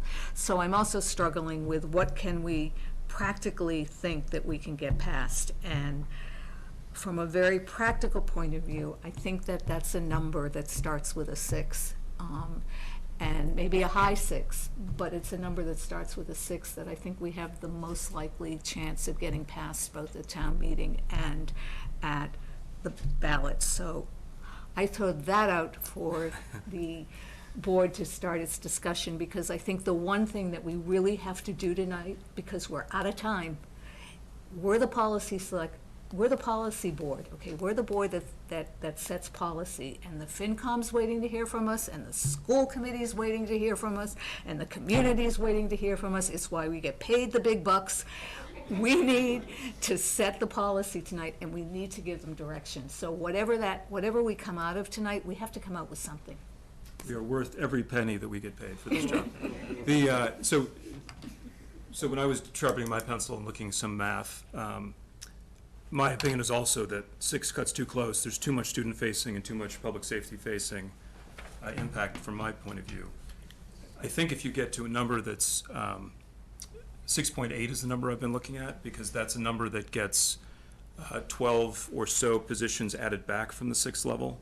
I think that those positions, if they're student-facing and public safety-facing, I think it's still not a perfect solution in terms of preserving services, but it does a lot better and preserving services than the 6 does. So the only other point I'd make is I think it's important that we make our strongest attempt to be in concert with our fellow boards. And so I think if we come up with an idea tonight, I do think it'd be worth spending a little bit of time talking with them, listening to them, sharing our thoughts and rationale, and seeing if we can find a way to come to a consensus. I think that would be helpful. So just in terms of expectation setting, or I guess for you to tell me what you think about making that investment in time. Yes, Chris. Since you sort of opened the door for this, in terms of collaboration with the other boards and committees, I did not hear all the school committee's deliberations last night, but I believe there were several conversations about what you all felt the number should be. Is there something that you can share with us at this point? Yeah, welcoming Valerie Young, School Committee Chair. Hi. We did not reach a consensus of how to sort of play into this conversation. So, no, I don't have a, sort of on behalf of the Committee of 7, I don't have an input for you. They're all waiting for us. I can speak as myself, but, we just didn't get to a consensus. Yeah, John. I was at the Thank meeting. you, Valerie. I was at their meeting, and I got the impression, not 6. They thought about this very hard. They worked hard on that last night, but they were not in favor of the 6. I think I'd be looking for something a little bit higher than that. What's the actual gap in FY25? If we had an override that just covered FY25, what would that be? 4.7 million. 4.7 million. And with the new guidance we just gave, or that we may give, it might be 4.7 million. lower. And that would, no layoffs, that would level No, service? that would include the trade-offs that are in the reductions that we've asked or will ask tonight. $500,000 reduction. Okay, they've already that So makes that's that not level reduction. service, that is a reduction. That would be a reduction. What I'm worried about is I look at these and I see the number, and then I see that over the 3 years, these numbers get bigger as far as layoffs are concerned, or as dismissals are concerned. And that concerns me. And, I know there's some concern about having override and then another override. But it would give us some options, or at least we would maintain, the services at a high level and look at it again. I'm worried about, there's some built-in things here, I think, that are driving this. There's some things that happen that are going to go away. But the pressure on the contracts increases. And when we're paying, say a salary budget goes up 6% based on an overall cost of living of 2%, that tells me that that's just going to grow over time. And we're going to be back here again. We go through the 3 years, I think we're going to be back again, looking at this thing again because of that pressure, unless we have a policy or something that says Prop 2.5 is not enough. Never has been, it hadn't been enough. Maybe there should be a town policy that says 4%. And then aim for that in negotiations and things instead of using a false target like a median of a range of numbers or something like that. Because it's all based on what the town experience and the taxpayers experience. So I hear your point of view. Yeah. Scott? So, believe it or not, Prop 2.5 was not invented out of thin air. It was picked because 2.5% is sort of the long-run inflation rate in the economy. And so for the past 20 years or so, we've had inflation banging along about 2.5%. We settled labor contracts at 2.5%, and it all worked. And now we're at a point with inflation hit 6-8% last year. We settled contracts at higher than that typical 2%, and that's part of our problem, on top of trash, insurance, and so forth else. So, but it's rational to assume that if we get inflation under control, as it's beginning to happen, that in 3 years we can survive again at 2.5. So I wouldn't want to. We got a real big problem now, but I would not want to amplify the panic and say this is forever, because I don't think that's necessarily true. Yeah, that's not what's in the long-term data. I agree. The long-term data would suggest that we're in an unusual period, and the future might be more like the past 20 years has been than the 1 or 2 years we're in right now. And to your point, John, there's a lot of concerns I'd have about doing a very short-term one-year fix. I feel like it's our job to take the broader view, to address known costs and known challenges, and come up with a plan that addresses it. I think you're inviting, first of all, an enormous amount of distress in the town staff and the people who are looking at the services by having a revolving door with no certainty. And I think you're also inviting a future failure of an override. So to me, I've always accepted as a constraint that we are looking at a 3-year solution. The board could certainly take a different position, but I think there's a lot of very real practical concerns with addressing a very short-term 1-year problem. Yeah, well, the 3-year solution still has some very hefty impacts. It sure does. I'm concerned about the teachers, the public safety workers, and just general. I completely agree. It's an unfortunate situation, and yeah, that's the trade-off, is how do we balance the taxpayer versus service, and also the opportunity that time gives us to work on finding a solution and get at this new revenue that Scott mentioned. So I guess other opinions about how you feel about these versions and where you sit, Chris. Yeah, so maybe it's just where, my family is in life. I have kids in middle school, I have a child in high school, so the folks that I talk with in the community are about this. I either get the response of, I have no idea about the override, just no clue, right? When I start educating them, they get very, very interested. Yeah. But by and large, once they're, sort of given an overview of what's going on, or maybe they had a clue, they're ready to support anything we ask for. And this just may be the kid, again, the people that I've been talking with. And I can understand, certainly, if you don't have children in school and you're on the, you're that could be a little bit more of a challenge to try to get your head wrapped around, to put that much money into the town coffers. But I think we need to be on the higher side. So I digress a little bit from your two positions. I think the 7.6 of these different scenarios seemed to be slightly more acceptable. I still have a real hard time thinking about 28 positions being removed over the course of a few years, and these are classroom support functions. And talking to my high schooler about the facts that her high school experience, or my middle schoolers going into high school, their experience is now going to be potentially severely diminished as a result of not going for enough money now. And I also worry a lot about this challenge of asking for money and then knowing that we're going to potentially have to ask for money again in the near future. To your point, maybe we go back to that 2.5, everybody's happy. I tend to doubt it, just where we are with where the amount of money we can raise through property tax. We can't build that many more homes anymore. It's 3.1% as of today. Right, inflation. but that's fine. But that also, we have that's general inflation, right? So we have other inflationary pressures. The school's budget has always gone up higher than the level of general inflation, and so is our price that we have to pay for health insurance, right? That certainly has gone up more than 2.5% every year. So, those pressures that we have on our budget is going to be hard to absorb if we can't build more homes.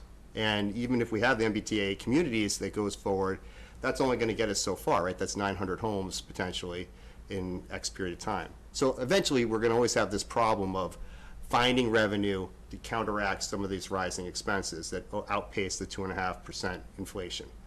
I think that's just the reality. But I mean, that in itself, the fact remains that even with picking the 7.6, for example, we still have budget issues in FY27 and certainly in FY28. So I mean, I don't think there's a way around that versus, say, going and asking for $12 million, right, which nobody's going to want to support.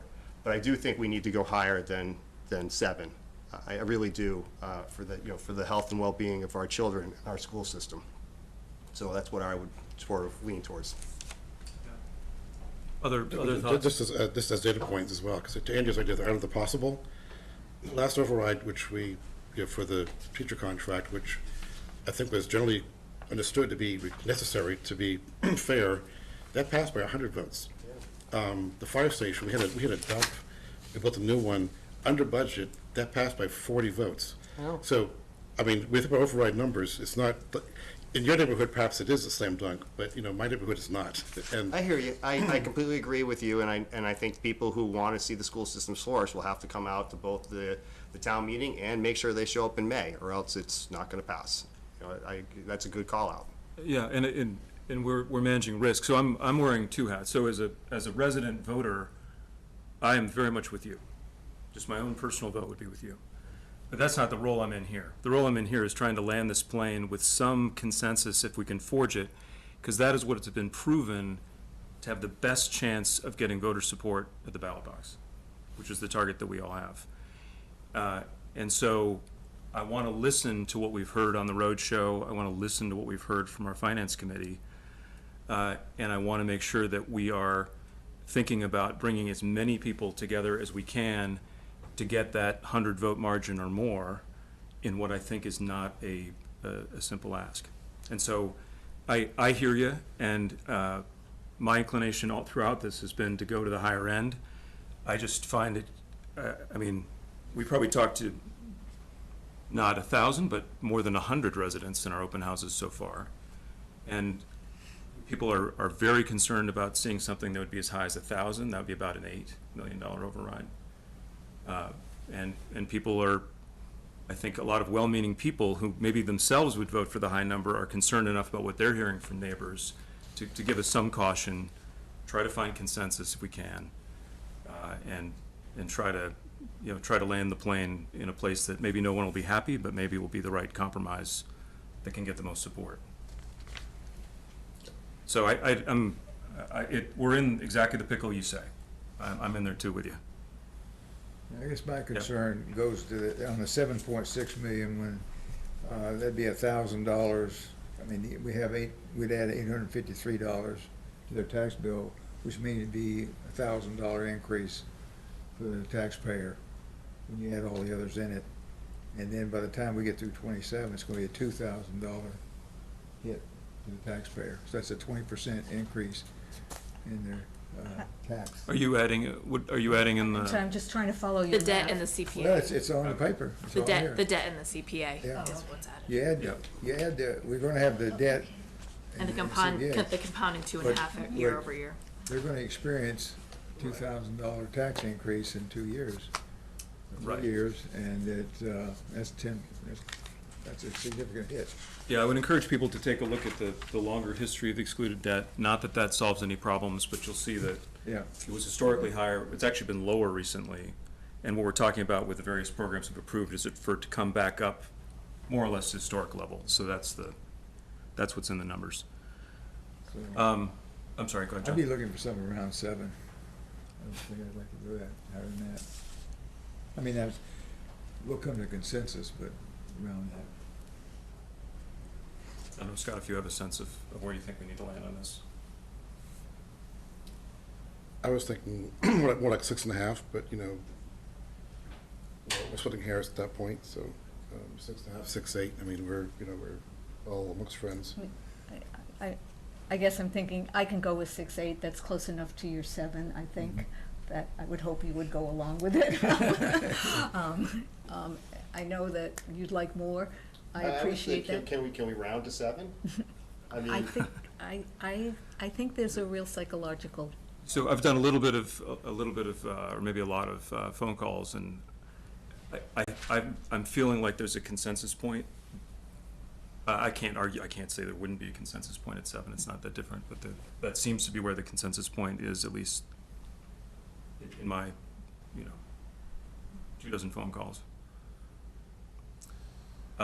It's not, again, it's not a perfect solution, but I feel like, I guess, feedback to the board, I would like to approach our partners, our board partners, to see if we can come to consensus around that number. Because I think we'd be much stronger if we are. That would mean we wouldn't finalize the number tonight, but we'd be sort of on a glide path maybe to the number. It's possible we won't get to consensus. That would be another decision for us to make. And it's not a requirement that we're in consensus, but I think it's worth trying to be in consensus. And so I would ask for a week to work at that, to see if we feel like we're closing in. Yeah, Chris? so you're saying going back and asking FinCom to weigh in on a 6.8 or something around their number. I think what we would say is, and they've seen these numbers too, I think what I would say from my own point of view is, I'm very uncomfortable with what I see in 6. I think that's too much damage. Now that it's new information to them, we had not yet given them the trade-offs. I'd like them to have a chance to absorb that, and I would like to say, we have heard you. We think the feedback is extremely valuable. We've also heard from lots of other people in the community, and now we're looking for a balance point between these trade-offs and these numbers, and we would like to come to consensus, and here's where we are as a select board. So I would go to the meeting on Thursday, and I would have that conversation with them.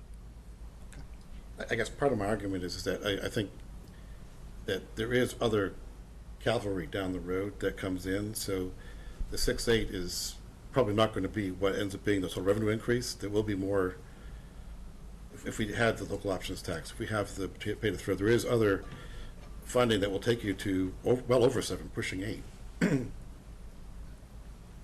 The other thing we should mention out loud is in this agreement is the fact that I think pay-as-you-throw, which has been something we've held back from, is going to come in for serious consideration.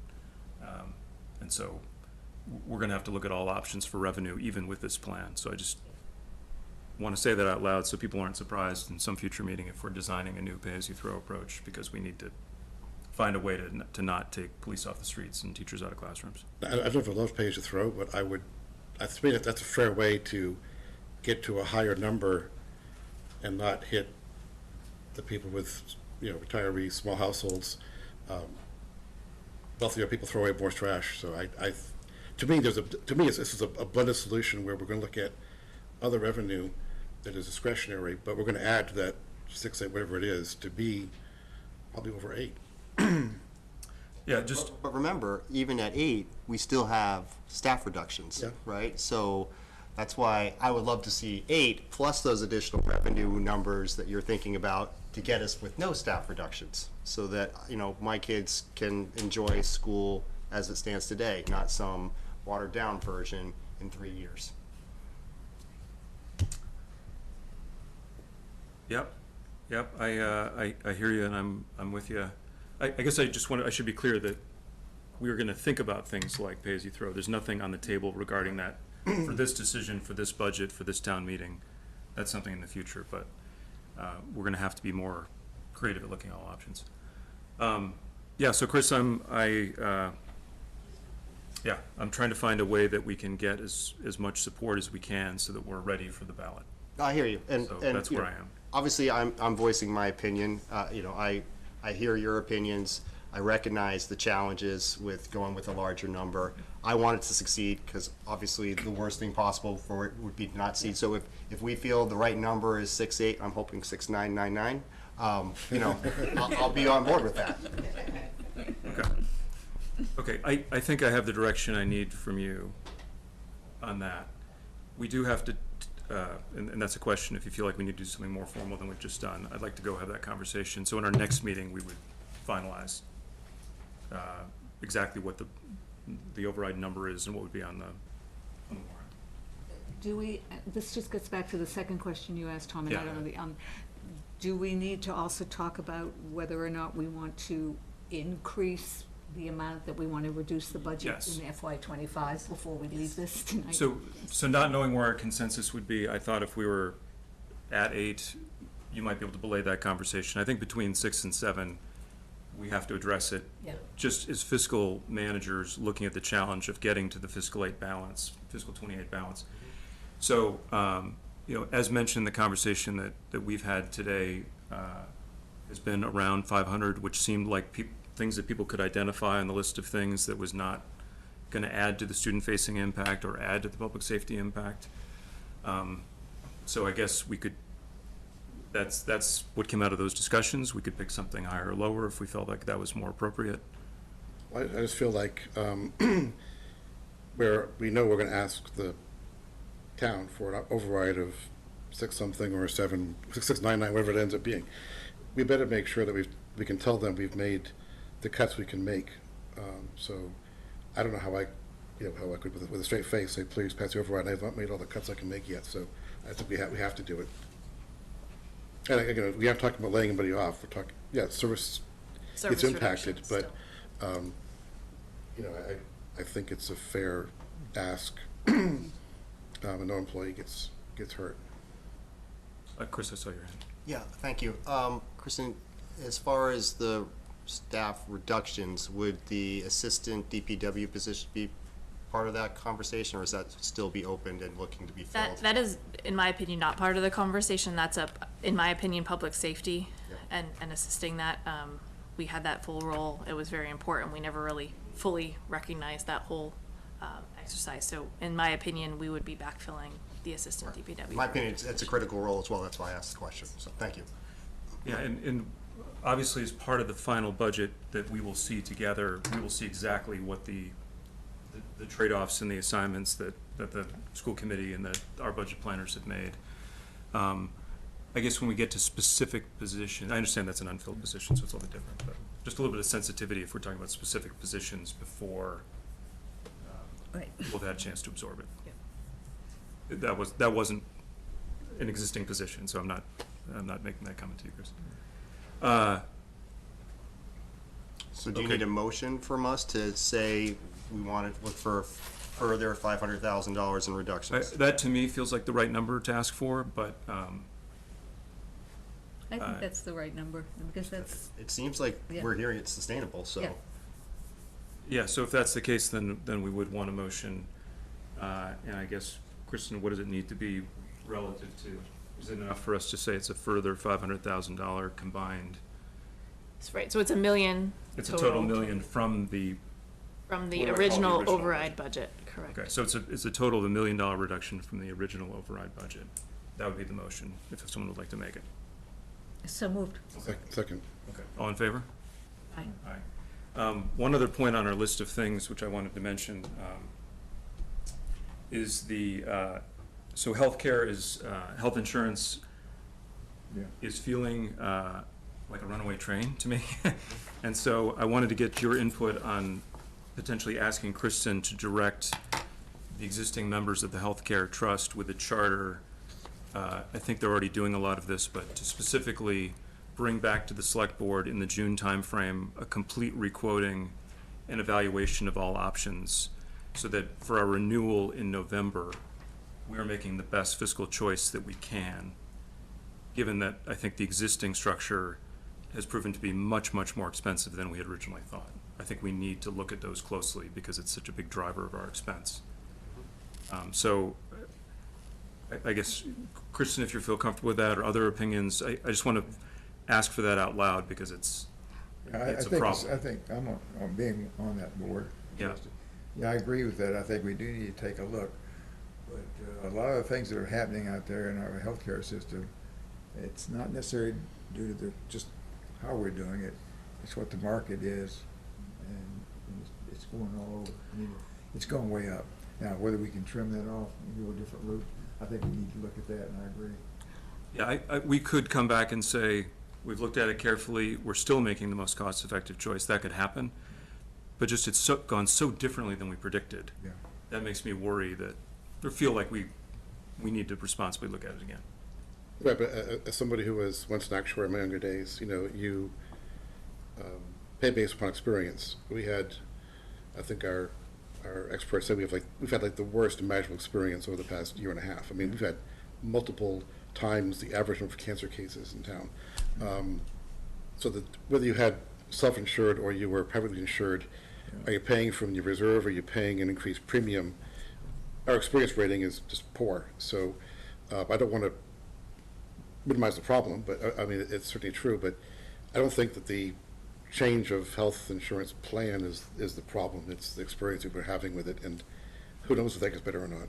Yeah, and if that's what we learn, that's fine. I know some of the plans would allow us to become part of a larger pool, because if our insurance pool is the problem, Westford only, just the health of that population, I think something, I could be wrong, but I think something like GIC does put you in a bigger pool so that you're managing the risk more broadly. But it also will give you less attractive options, and so if you want your employees to be happy, you don't want to be cutting benefits. I mean, there's a two-edged sword to that. Yeah, pool. and that'll be part of the discussion. Also, I think other towns are also migrating from plans that they've been on historically to new plans. So the whole landscape may be changing. if everyone feels comfortable with us asking Kristen to offer that charge and ask them to come back, I say June, but well in advance of the November renewal, so we have time to process and choose. What's interesting is if you take a look at what our problem is, it's the drugs. It's the most rapid rate of increase is in the cost of drugs because of the fact that many of them, if you've got aggressive illnesses, there's new ones on the market, they're under trademark, there is no generic, and you're stuck paying it, and those numbers are astronomical. We're going to be rolling out a new program called Canna RX that's used by other municipalities where it's a mail order drug from Canada, so they're much less expensive. So that will be rolled out by the end of February, and hopefully we'll be starting to see that experience by the beginning of summer, how that affects. You shared those charts, and I was stunned at the cost of the medicine. I don't know if we need to vote on that, if we seem to be in consensus. So I introduced it to the Health Insurance Trust on Wednesday last week anyway. We had an internal conversation, so we're happy to take that on. Okay. Believe it or not, we have more budget discussion on the capital budget. Do people feel comfortable moving on from those? I'm sorry. That's the one thing, I got to say this. So for the past, I think, 6 weeks, you turn on TV at night, Tom, Kristen, Chris Chu, Valerie, Christina, FinCom, everybody's been working this budget. What you don't see is that during the day, from morning till night, Dan's over his little green eye shades on. So and you know, we try for the best possible outreach. I mean, we've gone to the senior center, we've gone to the PTOs, we still got more to go. I just really want to thank town staff and Tom and Valerie, because this has been an incredible effort for weeks and weeks, and it's appreciated. Well, and Dan and Kristen basically have had a whole second full-time job doing forecasting we've never asked them to do before. It's not only 2 budgets, it's also 3-year budgeting, which is a totally different animal. So it's, so a lot of appreciation for the team. We'll pass that along as well. Chris? There's some questions, I think. Okay. Maybe I think there's one about the survey, or taking a survey about the budget. Maybe we should just address that real quick. Yeah. Yeah, so there's a question, how about a survey to the town listing the override amount, the taxpayer impact, and the service cuts? What will you support? So there are state laws that prohibit the town from surveying residents related to that. We can put out as much information as we wish. Someone like what I've heard is the ballot committee might be able to put out a survey to residents to gauge that, but we as a town cannot do that under state law to fluctuate either way and sway. So unfortunately, we're putting out as much information as we can. We hope to be doing another potential Zen City website similar to the website redesign website, but unfortunately, we cannot put a survey out as town staff or select board members for that. But Chris did raise the question of using our survey capability, and I think there are opportunities to build awareness around town meeting, awareness that this issue is going on, awareness for this Ask Me Anything budget forum that we're hoping to have on the 4th. So I think maybe we could develop a proposal for how we want to use that tool over the next couple of weeks. And then there's another question, does this increase take into account upcoming teacher contracts? I understand it's up to 2 years. We'll be back in 2 years asking for another override for next year's contract. I'm sure the school committee has discussed this. We are forecasting a certain amount of increase, but we don't know what the next teacher contracts will bring. So we can give our best guesstimate on that, but we can't give actuals. The settled contract runs through 27. Sorry, no. Through 26. This year, 24, 25, 26. So through 26. So to answer the question, the known costs in the existing contract are part of fiscal 25, 26, and we have an estimate for 27. So our plan is to put this plan together. Our intent and hope is to not come back, and we certainly aren't doing anything at this point that would require us to come back. It's impossible to say, but I think if you look at the long-term trend, as Scott said, we made many, many years without requiring an override. I don't think it's certainly not a certainty that we're going to need to do this again. We may return to ordinary times. Valerie. I'm sorry, Valerie? Yeah, could I just clarify? Yeah, please, come on up. And John had mentioned something earlier about 6% in the salary lines. I just want to clarify that the current teacher contract was a correction, not a cost of living adjustment, that they were below the median average. So for someone watching at home that maybe heard that blip about salaries going up 6%, that is not our standard sort of cost of living adjustment. That was a correction. Okay, but you got the same thing coming in 26 too. Another 300,000 increase. which yes, is in that. Oh, I'm sorry, I didn't even get in dialogue. Go ahead. So just the existing contract, which does include a number of steps, is baked into our forecast. And so, I guess I want to make sure I'm answering the question that the person asked. And, I mean, I guess the point I was trying to make. Yeah, go ahead, John. Is that I looked at the salary line item, I think it's 52 million or something like that. And 80% of our budget. And that 300 something thousand is a 6.3% increase from last year. And that's 80% of their budget. And that's a 6.3% increase. How do you get to a balanced budget from there? And I guess what I'm saying is, and then the next year, it goes up again. If you go into 26, it goes up again 300 and something thousand. And that's about a 6% increase. And that's based on that's based on a 3% increase, I think, right? Or is it one where you go to 4.6% cost of living? FY25 is 3% in the contract, and FY26 is 4.6%. So you're looking at an increase in the overall salary budget of 6%. The salary scale goes up 3%. And to me, that's, and that brings in the steps, which are significant. And so the increase for the individual is more than that. And that's almost unsustainable if we're going to stay with 1.5%. So being a little bit of a student of past teacher contracts, so for many, many years, teacher contracts across the Commonwealth and communities like us and generally communities were 1.5%, 2%. So there was a long historical stretch when it was tracking pretty close to inflation. We are in this inflationary period that's hit not just that, but also hit a bunch of other things that we're correcting for. So I guess I just wouldn't accept it as a given that we will always be in this extra inflationary period as it relates to teacher salary. If we stayed in that zone, you were right, we would hit budget challenges, and in the 3 years we're talking about, we'd have to make other trade-offs to accommodate that. But there have been long historical stretches when it did fit within the Prop 2.5 constraint. So there's evidence that it can happen. I don't know that we're certain that it's going to continue on the path that it's on. Well, I think that would be something that we, as we move through the next 3 years, we take a look at that and see where that's going. I think it's a good idea to track more in real time for all of these things than we have historically. We typically have had our focus not be on tracking market trends in between contract negotiations. It would be a very good idea for us to do that. Yeah.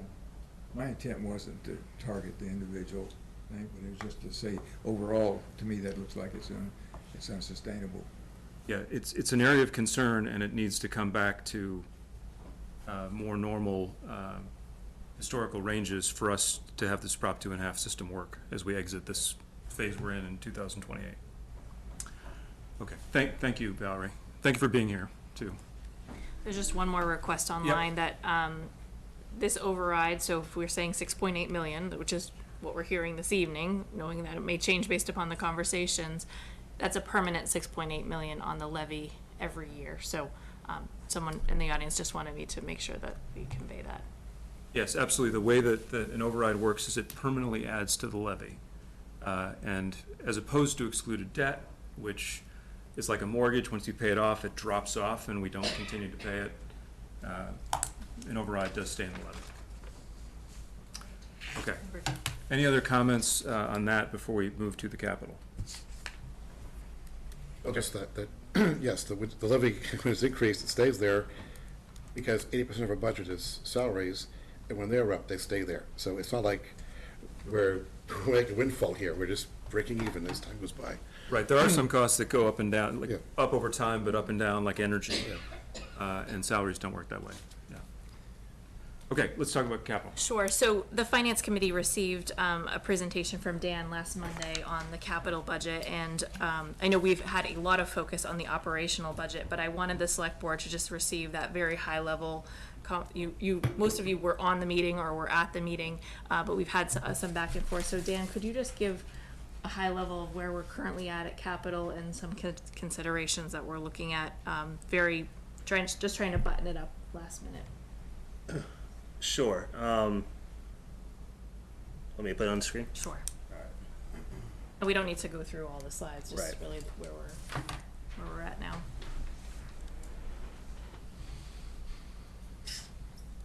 Skip to the actual projects at the end here.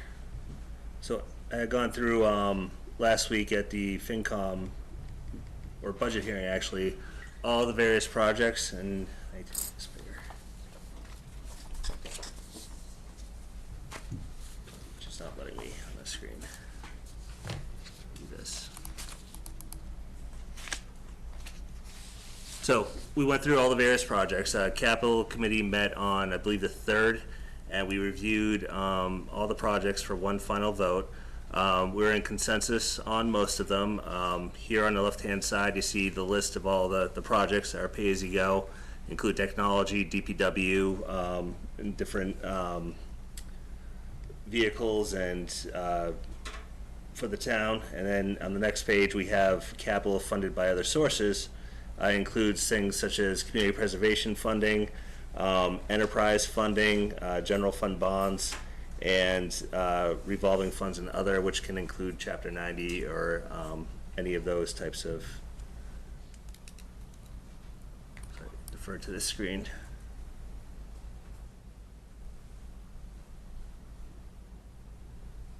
Sorry, sharing the wrong screen. Let me see if I can get it on this one. Let's stop sharing and put it back up. So I think one of the areas, while Dan's getting that back up, that the Capital Committee did revisit was there was a request from DPW for 4 6-wheel dump trucks. The DPW director at the time and the assistant who is now the DPW director felt very strongly that 4 of our vehicles were purchased in the late 1990s, early 2000s, are at the end of their useful life soon. It's taking about 30 months or more to build these. We still haven't received the trucks that we ordered from last appropriation. So the Capital Committee did vote to not support 2 of those trucks. It was not a unanimous vote. So that's one of the considerations we'd like to talk with you about this evening of your thoughts on that. We were originally looking to bond 2 vehicles and purchase 2 vehicles with cash. We're moving 2 vehicles to be funded out of the Chapter 90 fair share apportionment, so there might be a little leeway to purchase in it. I would recommend 1 more rather than 2 more, but I don't know if you have any more commentary you want to make on that. No, that's about it. Scott? I'm sorry, you're the chair. I didn't mean to do that. I apologize. Be my guest.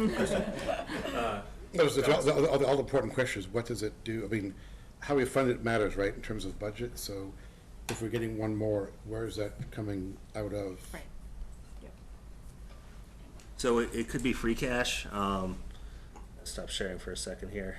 So I can tell you how much we have in the coffers here.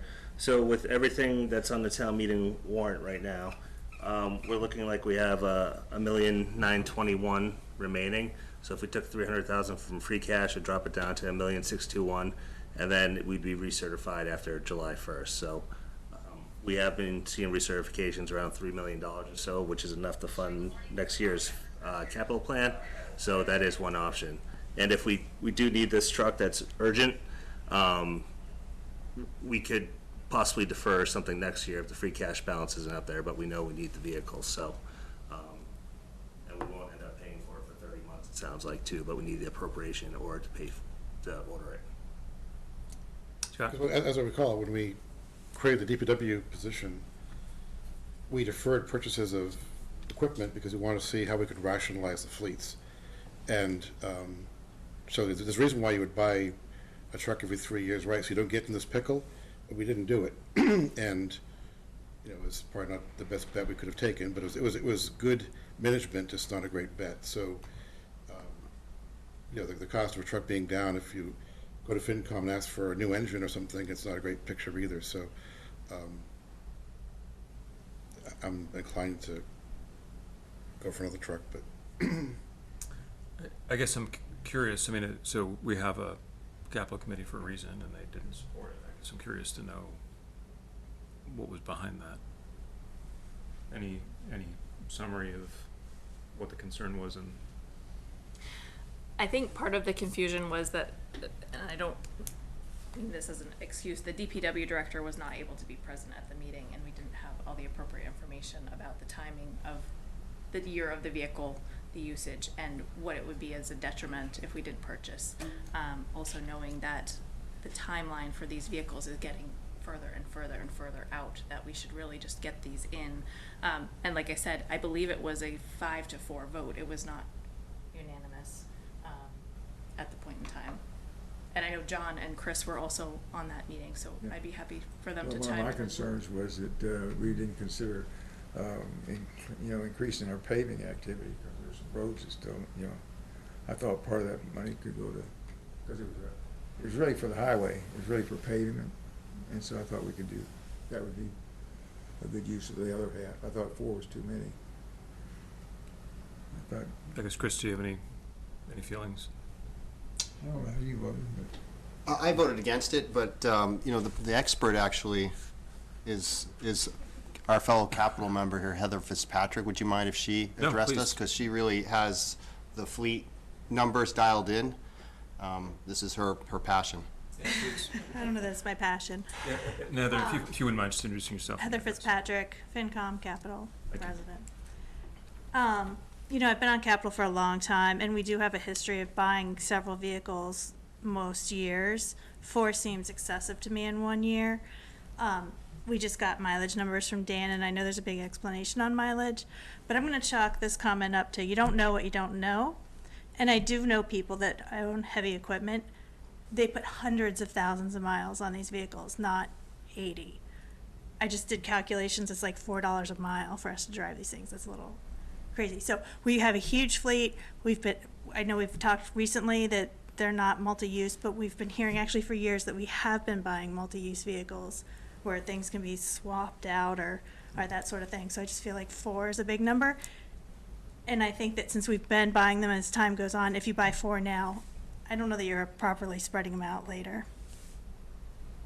So we do have a huge number. I don't know if you have the fleet, how many trucks we have on there, but there's a large number of trucks. There's only, I counted 16 6-wheel dump trucks. and how many employees do we have? I don't know that off the top of my head that would drive these. I don't know. Right, and so, sometimes we do get a contractor to help us and they'll use one of their vehicles, but there's contractors that own their vehicles too that can help plow the roads, so. I got a question. Yep, Isn't John? this grant renewable for next year? It's not, so it's not a grant, it's the fair It's share actually- apportionment it's the fair tax, share, so it's so- based upon the millionaire's tax that's brought in by the state. Less than millionaires. So we could get a repeat of that next year, right? I would expect something. I don't know if we'll get the full 477,000 or if it'll be more or less. So we can bank on some money, but I don't have an estimate of what it will be next year. Sometimes we're fairly limited in the pavement we can put down every year, and I thought that, 2 dump trucks and then put the rest of it to improving our road system. Because we've got some things that need to be done on the, intersections and stuff. Also, we have the sidewalk projects that this money could go towards. Right, so we were looking at free cash rather than Chapter 90 to purchase the 3rd, if possible. Okay. Thank you, Heather. I guess my sense is that, given the overall climate, I don't know, I'm feeling like I want to defer to the vote of the Capital Committee, but I don't know I don't know if we feel like we've got better information than they did. I would just remind that what Jody said every single year, which is that Capital exists to advise the town manager. It's the town manager's decision. So, Yeah. Of course. It's not, nobody's infallible. I don't know, other opinions on? Yeah, I mean, On this? so I did vote no on this. I felt like it just seemed that we're buying too many in one step. So I'd like to see it spread out. So, if you came to Capitol next year and said, hey, we need 2, I'd vote for that. So that we have the two that we've already ordered, now we have two more that we're hopefully ordering this year, and then we'd get two more maybe next year, so they're spread out a little bit more. That's where my head was at with that particular decision. Yeah, it makes sense. Any other feelings on this? I'm trying to move to some direction on here. Do we, on balance, feel that we should hold with what we have and not approve this additional one, or do we feel like we should go ahead and do it? My feeling is that you have a good group of people that sit in those capital planning meetings on Friday mornings for week after week, and they have a good feel for what's going on, and I think we should honor their recommendation, in my opinion. Okay, others? I felt like a DPW director who knows what he needs for equipment, and I'd honor his opinion, so. Yeah, I guess I wish I could get more. If I felt like I had new information from him that was at some high level of detail that said that the story didn't go to the capital committee in the right way because it just wasn't communicated fairly, I would feel differently. I don't feel like I have information right now, though, to change my mind. I don't know, Andrew, do you have a feeling on this? And talk to us about it? He's on the line if you'd like to speak with him this evening. I don't know how much time you want to put on this, but, you know, a lot. I mean, Kyle, do you want to, we could take another minute, Kyle, if you want to help us understand why this is, well, is this urgent? Help us understand why this is something that can't wait till next year, given our overall fiscal situation. Hi, good evening, Board. Thank you for the opportunity. So I think, as you may know, when I got here, one of the first things Director Cronin had me do was do an evaluation of the fleet and where it was at. And so I did a 15-year plan, look ahead for the fleet. And so my initial blush of it was, which I knew wasn't reasonable, was to eliminate the backlog in year one. And obviously that wasn't possible. So I tried to spread out the load and prioritize the most critical pieces of equipment first, which are our six-wheel dump trucks. In the winter season, today, for example, although it was kind of a dud, but every one of those six-wheel dump trucks is on the road doing winter maintenance. And the four that we're proposing to replace, the newest of them is 19 years old currently. And as Kristen mentioned, we're expecting 2 years or so for delivery. The one we ordered in April, we still have no idea when we're going to get that one. So that was primarily the reason. Just trying to work towards getting caught back up on our fleet and replace the most important assets in our fleet as quickly as we can.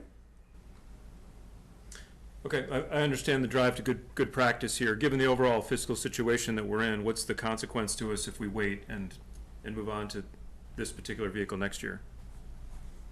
So there could be three possible consequences. One, we get lucky and nothing goes wrong. Two, we lose a truck and we have to put in really expensive repairs. Or three, we lose a truck and it's not repairable and it affects service level during winter maintenance. When was the last time that happened, Kyle? We have a truck out of service right now. The one that we ordered in April to be replaced, that truck is out of service. Okay, I don't know if that changes anyone's take or not.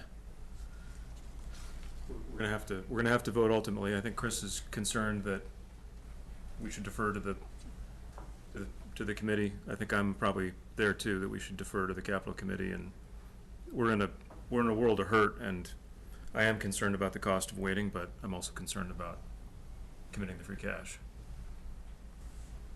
Other folks have other.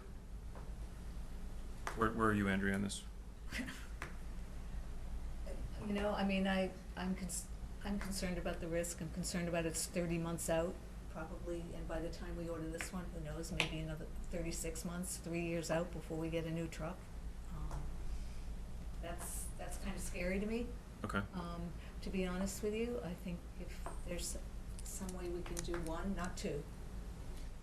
Just to be clear, that we are doing two. We're doing 2, but there was 4 asked for. Right, okay, I just want to make sure you were One aware. is- No, I Okay. got that. Okay, sorry. One additional? Okay. And doing one additional, and to get it in the pipeline. Okay, so That's where I'm, you're in that's favor, where okay. I'm So lending. it sounds like three of us are supportive of going ahead and moving forward Okay. with it. So I don't know if you need to vote or if. Yeah. No, I think just the direction is Okay. fine. Thank you for the time on this tonight. I know it's Okay. been- Yeah, no problem. It's our job. What's, anything else on capital we need to talk about? That was No? it. Yep, thank Okay, you. next up is our 8:45 item, which is the annual town meeting, which is at 9 o'clock. Everyone please take note, it's at 9 o'clock. For some reason, it slips out that it's at 10 o'clock. It's not, it's at 9 o'clock. 9 o'clock, 9 o'clock, 9 o'clock. Okay, Is it at 9 o'clock? I think it's at 9 o'clock. Welcome, Madam Moderator. Thank you. So, let's see. Which, how do you want to take us through the discussion of the order setting and the review of the warrant taking positions? Well, I think we made some changes to the original draft, and I think they're in your, is that what's in their packet It was now? uploaded this afternoon. I just moved a few things around to make it clearer for the voters, putting the override and the 2 override stabilization articles together, and then having what I'm calling the skinny budget come right after that, the actual budget article. And those are going to be the first things that we have, so they'll be scheduled for to start immediately at the beginning of the meeting after the introductory remarks and such. And I think that's important, so that people know that if they're interested in the override and the budget, they need to be there on time. We're actually going to start checking people in at 8 a.m., so that should give people plenty of time to get there early, park, and check in time to start at 9 o'clock. Okay. And the only other thing is, because I think the other thing people are very interested in is the MBTA article, and that's going to be right at the beginning when we return from lunch.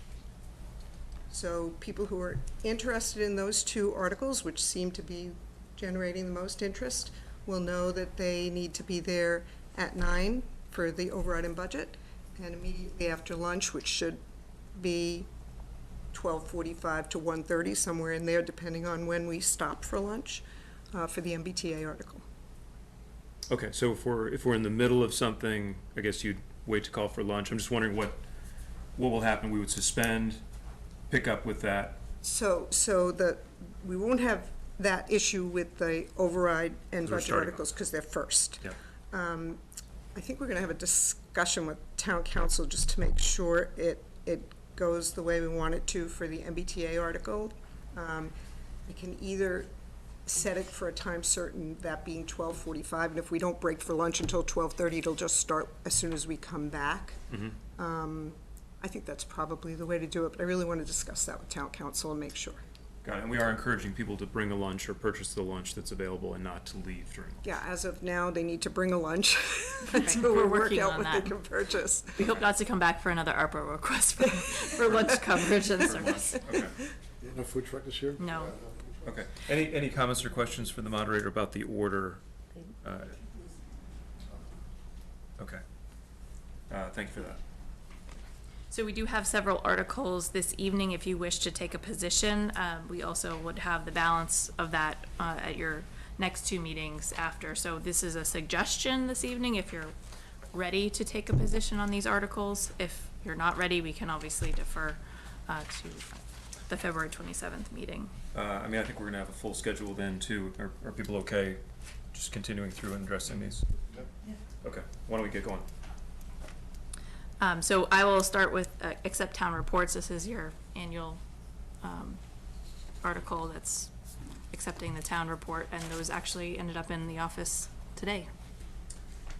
Okay, and you need a motion to accept? To recommend. To recommend. Motion. So I'll move to recommend. Second. All in favor? Thank you.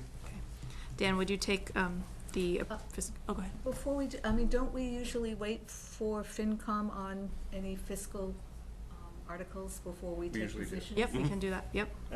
So, So the next one would be the perchlorate Budget is, related, so perchlorate is not budget related, I guess. that is. It It is is, too. but FinCom votes on it. but Revolving it's- funds, yeah, so which I guess, Dan, help take us to the next one of these that we would not Sure. typically want FinCom approval for, or FinCom recommendation for first. Actually, while Will is here for Article 14, there is a exemption that we have on the warrant. It's for a veteran who recently moved to town, and basically, he does not qualify for the $800 veteran exemption because we have not accepted this local option, which requires a 5-year residency. This local option will bring it down to 1 year. So this is improving one of the exemptions out there. Yeah, I would certainly support that. Any Move any to questions? recommend. Second. All in favor? Aye. Okay. Thank you for that. Thanks, Will. Dan, do you want us to accept easements? Easements, please, yes. So, I And this guess- is traditional, if anything comes up throughout the year, to accept easements. Okay, I'll entertain a motion to Motion to recommend. recommend. Second. All in favor? Andrew, you're not, you're a yes. Yes, Okay. sorry. Article 16 is specifically the Plain Road sidewalk easement acceptance. I'll move to recommend. Second. All in favor? Article 21 was brought by the Cemetery Commission. Right now, a vote of town meeting is required to amend their policies and regulations. We work with town council on language for the Cemetery Commission to propose policies and regulations that would then be approved by the select board and then put into action, so they would not require a town meeting vote. Okay. Do people feel comfortable with that? Do you want to learn more about it? Are we ready to make a motion to recommend? I'll make a motion to recommend. Second. Okay, all in favor? For citizens petitions, do we normally, I'm trying to remember if the select board takes a position on citizens petition. Do we normally do that? You did last time, Okay. yes. We did this one. You held off, but you did make one last Okay. time. Okay, just checking.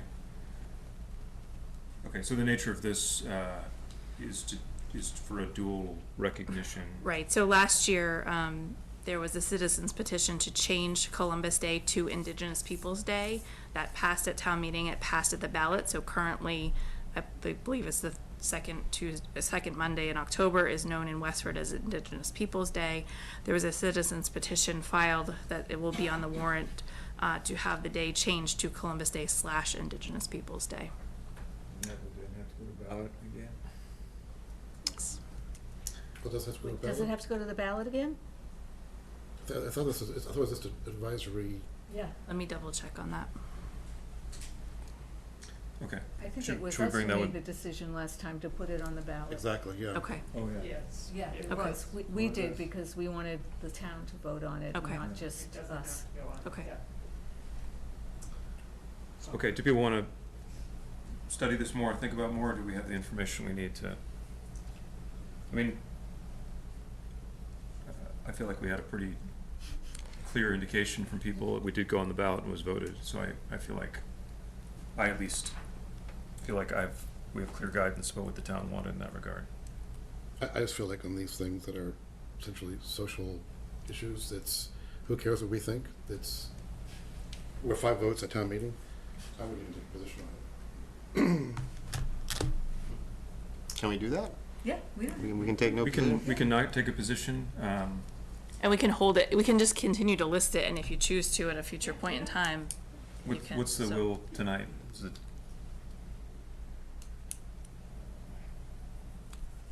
I mean,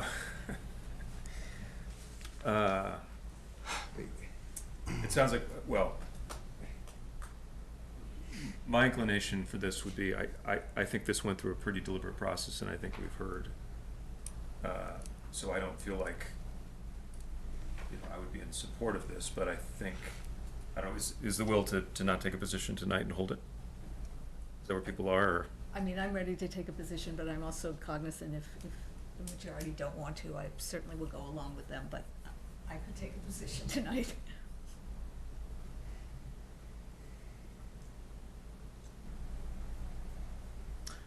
I guess it's a question about whether you feel, my position would be to not recommend, but I'm okay if people want to take more time with it. I can certainly take more time with it too. Or if you feel like you know what you need to know, we can go ahead and take a position, or.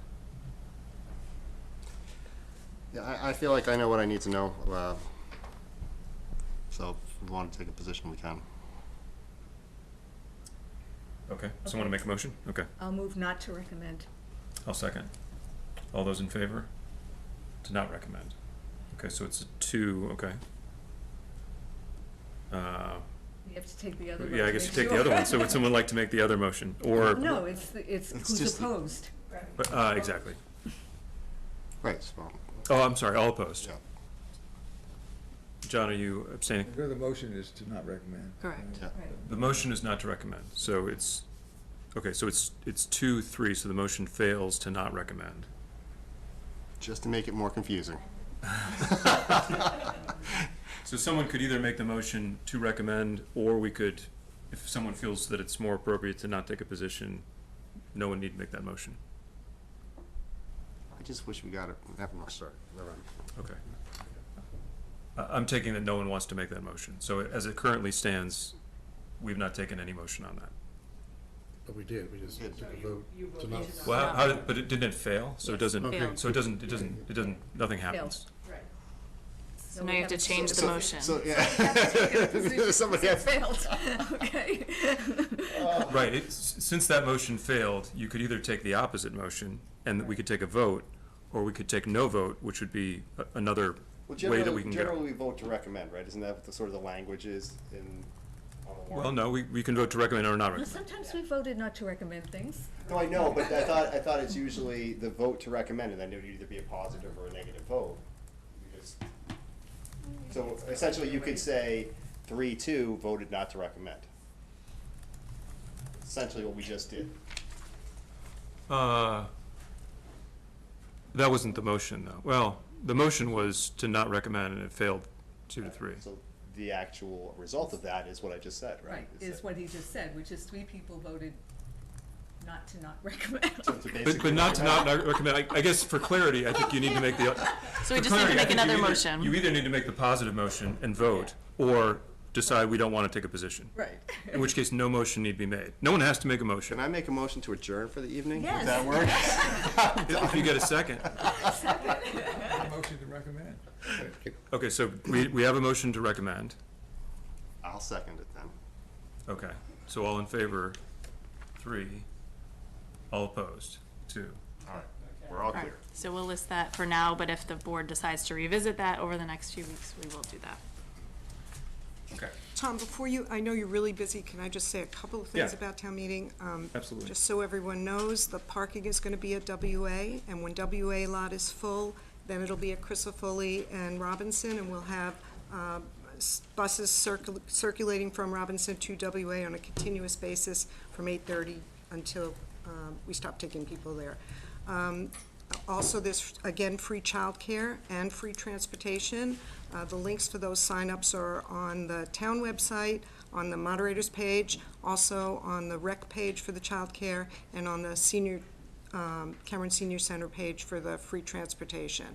I think I already said we're gonna start check-in at 8 a.m., and we now have enough clickers to accommodate all the people who come. If more people than clickers come, then we have clickers come, we'll be over capacity at WA. And that number is again? 1,600. Thank you. Yes, thank you. I think I said 1,200 at the beginning of the meeting, so thank you for correcting that error. 1,600. That's it. Thank you. Thank you.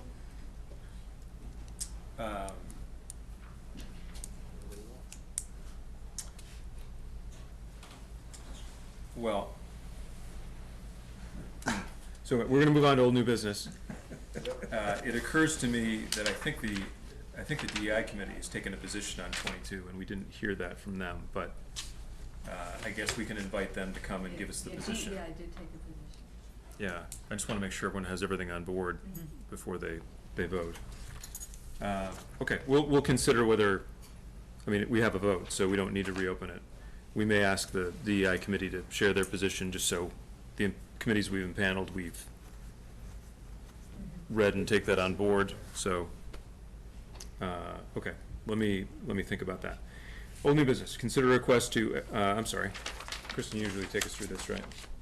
So old new business, will be promoting Paul Starrett, town engineer, to discuss orders of takings for the Boston Road reconstruction project, the Blue Brook Culvert project on Groton Road, and the Pond Brook Culvert project on Old Littleton Road. Lowell Road. Excuse me, Old Lowell Road. Thank you, Mr. Chair, Paul Starrett, Town Engineer. So we've been working with Town Council and residents to put together these orders. Everything is in place for you to execute both the Pond Brook and Blue Brook culvert projects, as well as the Boston Road reconstruction project. Any questions for Paul? No, move to approve. Second. All in favor? Aye. Thanks, Paul. Thanks, Paul. Thank you. The next is to consider a request to accept the easements on behalf of the town from Max Management Circle LLC, developer of D. Donato Drive at seven lot subdivision at 472 to 476 Groton Road for trail access and access to the town to conduct maintenance of drainage structures. These have all been reviewed by town council, by the land use department, and by the engineering and DPW departments. Okay, questions? Motion to approve. So moved. Second. All in favor? Aye. Andrea, do you want to take the next one related to the DEI? Sure. DEI has asked us to support the hate crime statute that's currently pending in the House. We supported this last year. It didn't get through the legislature last year. That's why it's here again, and okay, I that's thought it why was it's up amendment. again. Yeah. So they asked us to support to support it and to send. And then I would suggest we send a letter to our representative telling him that we support it. So I'll move to support the hate crimes. All in favor? Aye. Thank you. Thank you, Andrea. And then the next one is Dawn Brantley has applied to be an alternate member of the DEI. She attended our last meeting.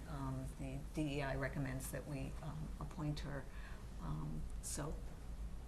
I think the school committee voted to appoint her last night, but DEI is a joint appointment, so it needs us. So I'll move to recommend her appointment.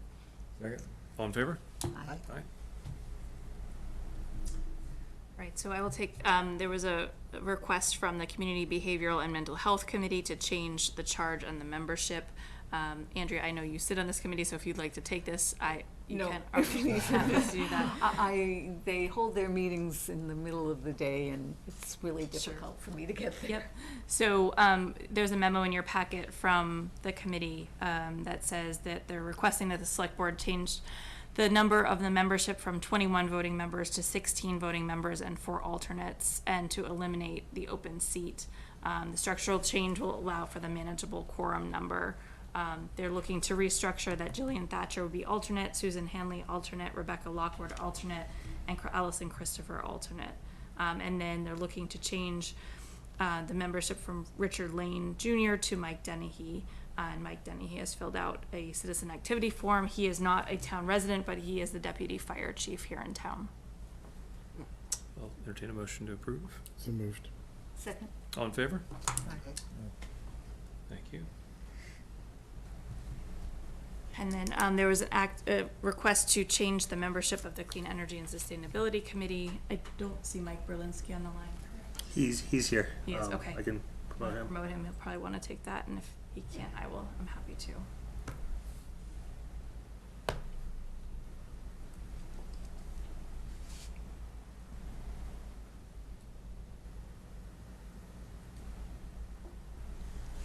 Hey, Mike. Mike, we can hear you just a tiny bit. It's really quiet. Okay, sorry, not sure if this is any better. There you go. Perfect. Thanks, Mike. Yeah, so thank you. So I'll just restate, request to slightly reduce the number of the Clean Energy and Sustainability Committee, please. Okay, maybe, Kristen, if you just give us the specific request. Yes, so they're looking to reduce the committee size to 9 full members and 1 alternate. They currently have 11 full members and 1 alternate. Okay, any So questions? moved. Second. All in favor? Aye. All right, thanks, Mike. Board reports and updates. Minutes for approval. for release December 12th of 2023, December 27th of 2023. Sorry, under the board reports, what do we usually cover there? What's appropriate? It's generally an opportunity for you to report on anything you're liaison to or anything that you'd like to bring up. It's not a strict definition. So just real quick for the board. Yeah. So, you know, the Park and Rec Commission had brought numerous projects to CPA this year. So there's actually a total of 4, you know, rather large recreation/school projects in front of CPA. They actually were considering them tonight. However, throughout the many weeks of review and conversation with that committee, it was becoming apparent that the size of the projects was a concern. And on Monday, the Park and Rec Commission voted to withdraw the application for the American Legion Field project. So we had originally come in with a $6 million ask. We had subsequently reduced that to roughly half, and then we felt it's probably appropriate just to pull it completely. So that was the recommendation that was made to the CPA today. So just want to let you all know about that. Okay. And that, you know, that facility is still going to need TLC in the future. We expect to bring it back, you know, maybe when the budget's looking a little better. So. Okay, good. Thanks for the update. You're welcome. Thank you. Minutes for approval for release December 12th and December 27th, 2023. John gave me a minor typo change for the 12th. Okay. As amended? Well, on the 12th, so on the Boston Road, you have here, you know, I said he would not have vote to approve it because he felt all of Boston Road should be 25 miles per hour. That wasn't my intent. Maybe I said that. I don't think I said that, but my intent was that I don't think that's the appropriate mechanism to address the speed there. I did know that, Yeah. but I must not have phrased it the way Okay. you wanted me to. Yeah. So, you know, that's where I had that whole conversation about, do we get another chance to look at the speed, you know, vertical or, you know, whatever control devices in the design. So if we could just strike that or modify it, I have no further issues with the minutes. Okay. Sounds like we're comfortable moving forward as amended. Yes, sir. Okay. So do I have a motion to So accept as amended? I'll move to approve and release with, as amended here tonight. All in favor? Aye. Thank you. All right, Kristen, you're up. Okay, I will go as fast as I can, and let me know if you want me to slow down. So, at the budget conversation earlier this evening, I did state more informally that as of January 31st, I sent a direction to department heads that we are currently under a hiring freeze for fiscal '24. That is to limit our exposure if the override does not pass or if we have to make further cuts related to an override. I am reviewing all positions very carefully when a department head brings them forward. Is it a mission critical position, or is it something that can wait until we understand what our budget situation is after May 23rd and March 7th? So wanted to just officially bring that to you as a board this evening and let members of the public know that and answer any questions that you might have. I think that's a great policy and appropriate for the time we're in. Okay, thank you, Kristen. So the next one could be quite lengthy. I'm happy to move this to another agenda item, but I did prepare a document for you as a board and for the public related to where we currently stand on our fiscal year 24 goals. Just as a reminder, we had a retreat back in the late summer to discuss the town manager and select board goals. There was, I believe, 17 of those.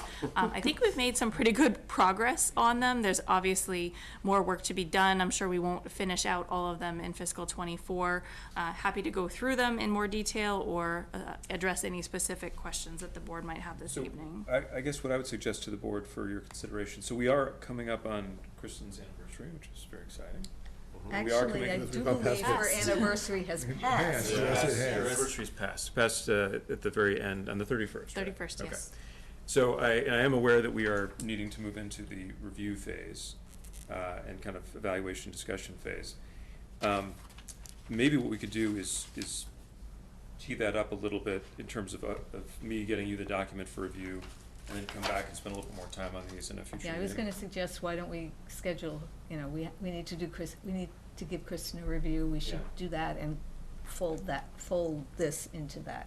Yeah, my sense is that because our hair's on fire now, that we might get to that maybe after we've sort of solidified a few more things. So Yeah, I'm happy to hold off as long as needed. I know the budget is the priority right now. Yeah, so I think we're gonna be looking for a window that we're kind of not in the middle of it.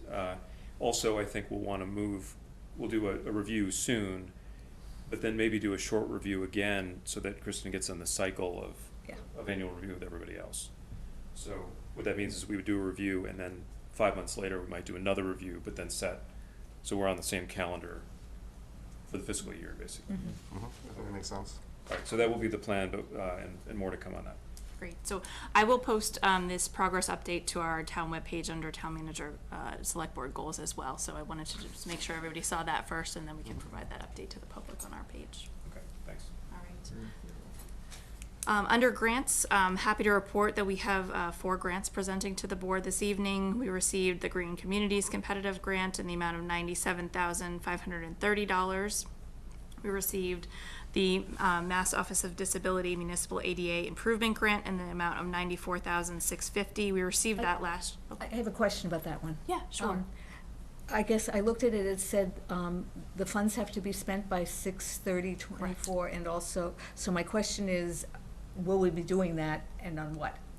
Yep, so I'm scheduled to, so we went out to bid for this last year. We received the same grant. It's for our transition plan for all of our buildings to look at how they are accessible to people with disabilities. We were not able to secure a consultant to meet that grant deadline last year. So I have scheduled to go out to bid actually on Monday if the board approves this grant this evening to hopefully have a 3-week turnaround. The Commission on Disabilities is now fully staffed, so I'm hoping that they can help perhaps review proposals if we have a multitude come in. We're meeting Thursday night. Okay, and then we can turn that over and hopefully have that done by June 30th to meet those grant requirements. We received an Office of Public Safety and Security, Fire Services, and for Firefighter Safety Equipment Grant in the amount of $12,904.75. And we received a MEMA grant in the amount of $5,100 for an EMPG grant for emergency preparedness. Great, that's really exciting, and excellent work for the team to pull these in. Do I have a motion to accept? So moved. A second? Second. All those in favor? Thank you. Then we have several contracts, one for Zoll for a 16-month contract for EMS software on the amount of $9,063.67 as requested by the fire department. The current software that we use is going out of commission, so we need to have a new contract. We have more, Cura excavating for Bluebrook and Pondbrook culvert replacement project in the amount of $965,395 as requested by engineering department. We have Feingold Alexander for geothermal heat transfer test bore at the public library in the amount of $42,900 as requested by the library. This was reviewed and approved by both the Permanent Town Building Committee and the Board of Library Trustees. We have Arbor Works LLC for a 1-year contract extension for the removal of tree services to not exceed $35,000. We have discussed health insurance previously, but we do have our stop-loss insurance renewal coverage from March 1st, 2024 to February 28th, 2025 for the approximate amount, and I say approximate because this is based upon claims, $2.8 million and change as requested by the Health Insurance Trust. The Health Insurance Trust voted this last week. And we have, this was on for a contract, but we just learned today that it is not a contract for MBTA, Community Technical Assistance through NIMCOG, which is our regional planning agency, with Mass Housing Partnership. That's what MHP stands for. We learned today that the contract is actually between NIMCOG and Mass Housing Partnership, not the town of Westford, but we just wanted to make sure that you are aware that Mass Housing Partnership will be helping us with additional materials to prepare for our MBTA multifamily housing for the town meeting, and we'll be using about $8,000 of their services. I have just one question, and with the memo that accompanied the Blue Cross Blue Shield stop-loss contract, the memo said, recognize that right now we have 25 high-cost claimants, and the expectation was that we were going to be adding 6 more. So is the expectation we're going to have 31 high claimants in the year ahead, which I think then goes to what we were talking about before, which is why we need to look at, sort of our health insurance. So, but I was just wondering if that means we're looking at 31 folks. We have 25 high-cost claimants totaling at least $100,000 within the past 12 months, with 6 exceeding our $500,000. Our deductible is $125,000, so I do believe that we may be going up as high as 31 claimants, but that could fluctuate. Are they all cancer related, or are there? No, some are other types of drug-related matters. Any questions on those, or should we proceed with the purchase orders? I'll move to approve. Okay. Second. All in favor? Aye. Okay, thank you. Purchase orders. All right, and then the last is the purchase orders. New England Environmental Disposal Technologies for pump out, cleaning, and disposal of filter residual sludge at the Nutting Road Water Treatment Plant in the amount of $19,295 as requested by the Water Department. Aquaconics Inc. for parts and repairs to the Westford Academy Wastewater Treatment Plant Ultraviolet Light Reactor in the amount of $11,252,000 as requested by the Water Department. And CDW/G for 200 additional Chromebooks for the amount of $39,800 by the Technology Department. Move to approve. Second. All in favor? Aye. Okay. Do I have a motion to waive the reading of correspondence? So moved. Second. All in favor? Aye. Do I have a motion to adjourn? So moved. Second. All in favor? Thank you, Westford. Thank you for sticking Thanks, with us. Westford. Everybody stay safe.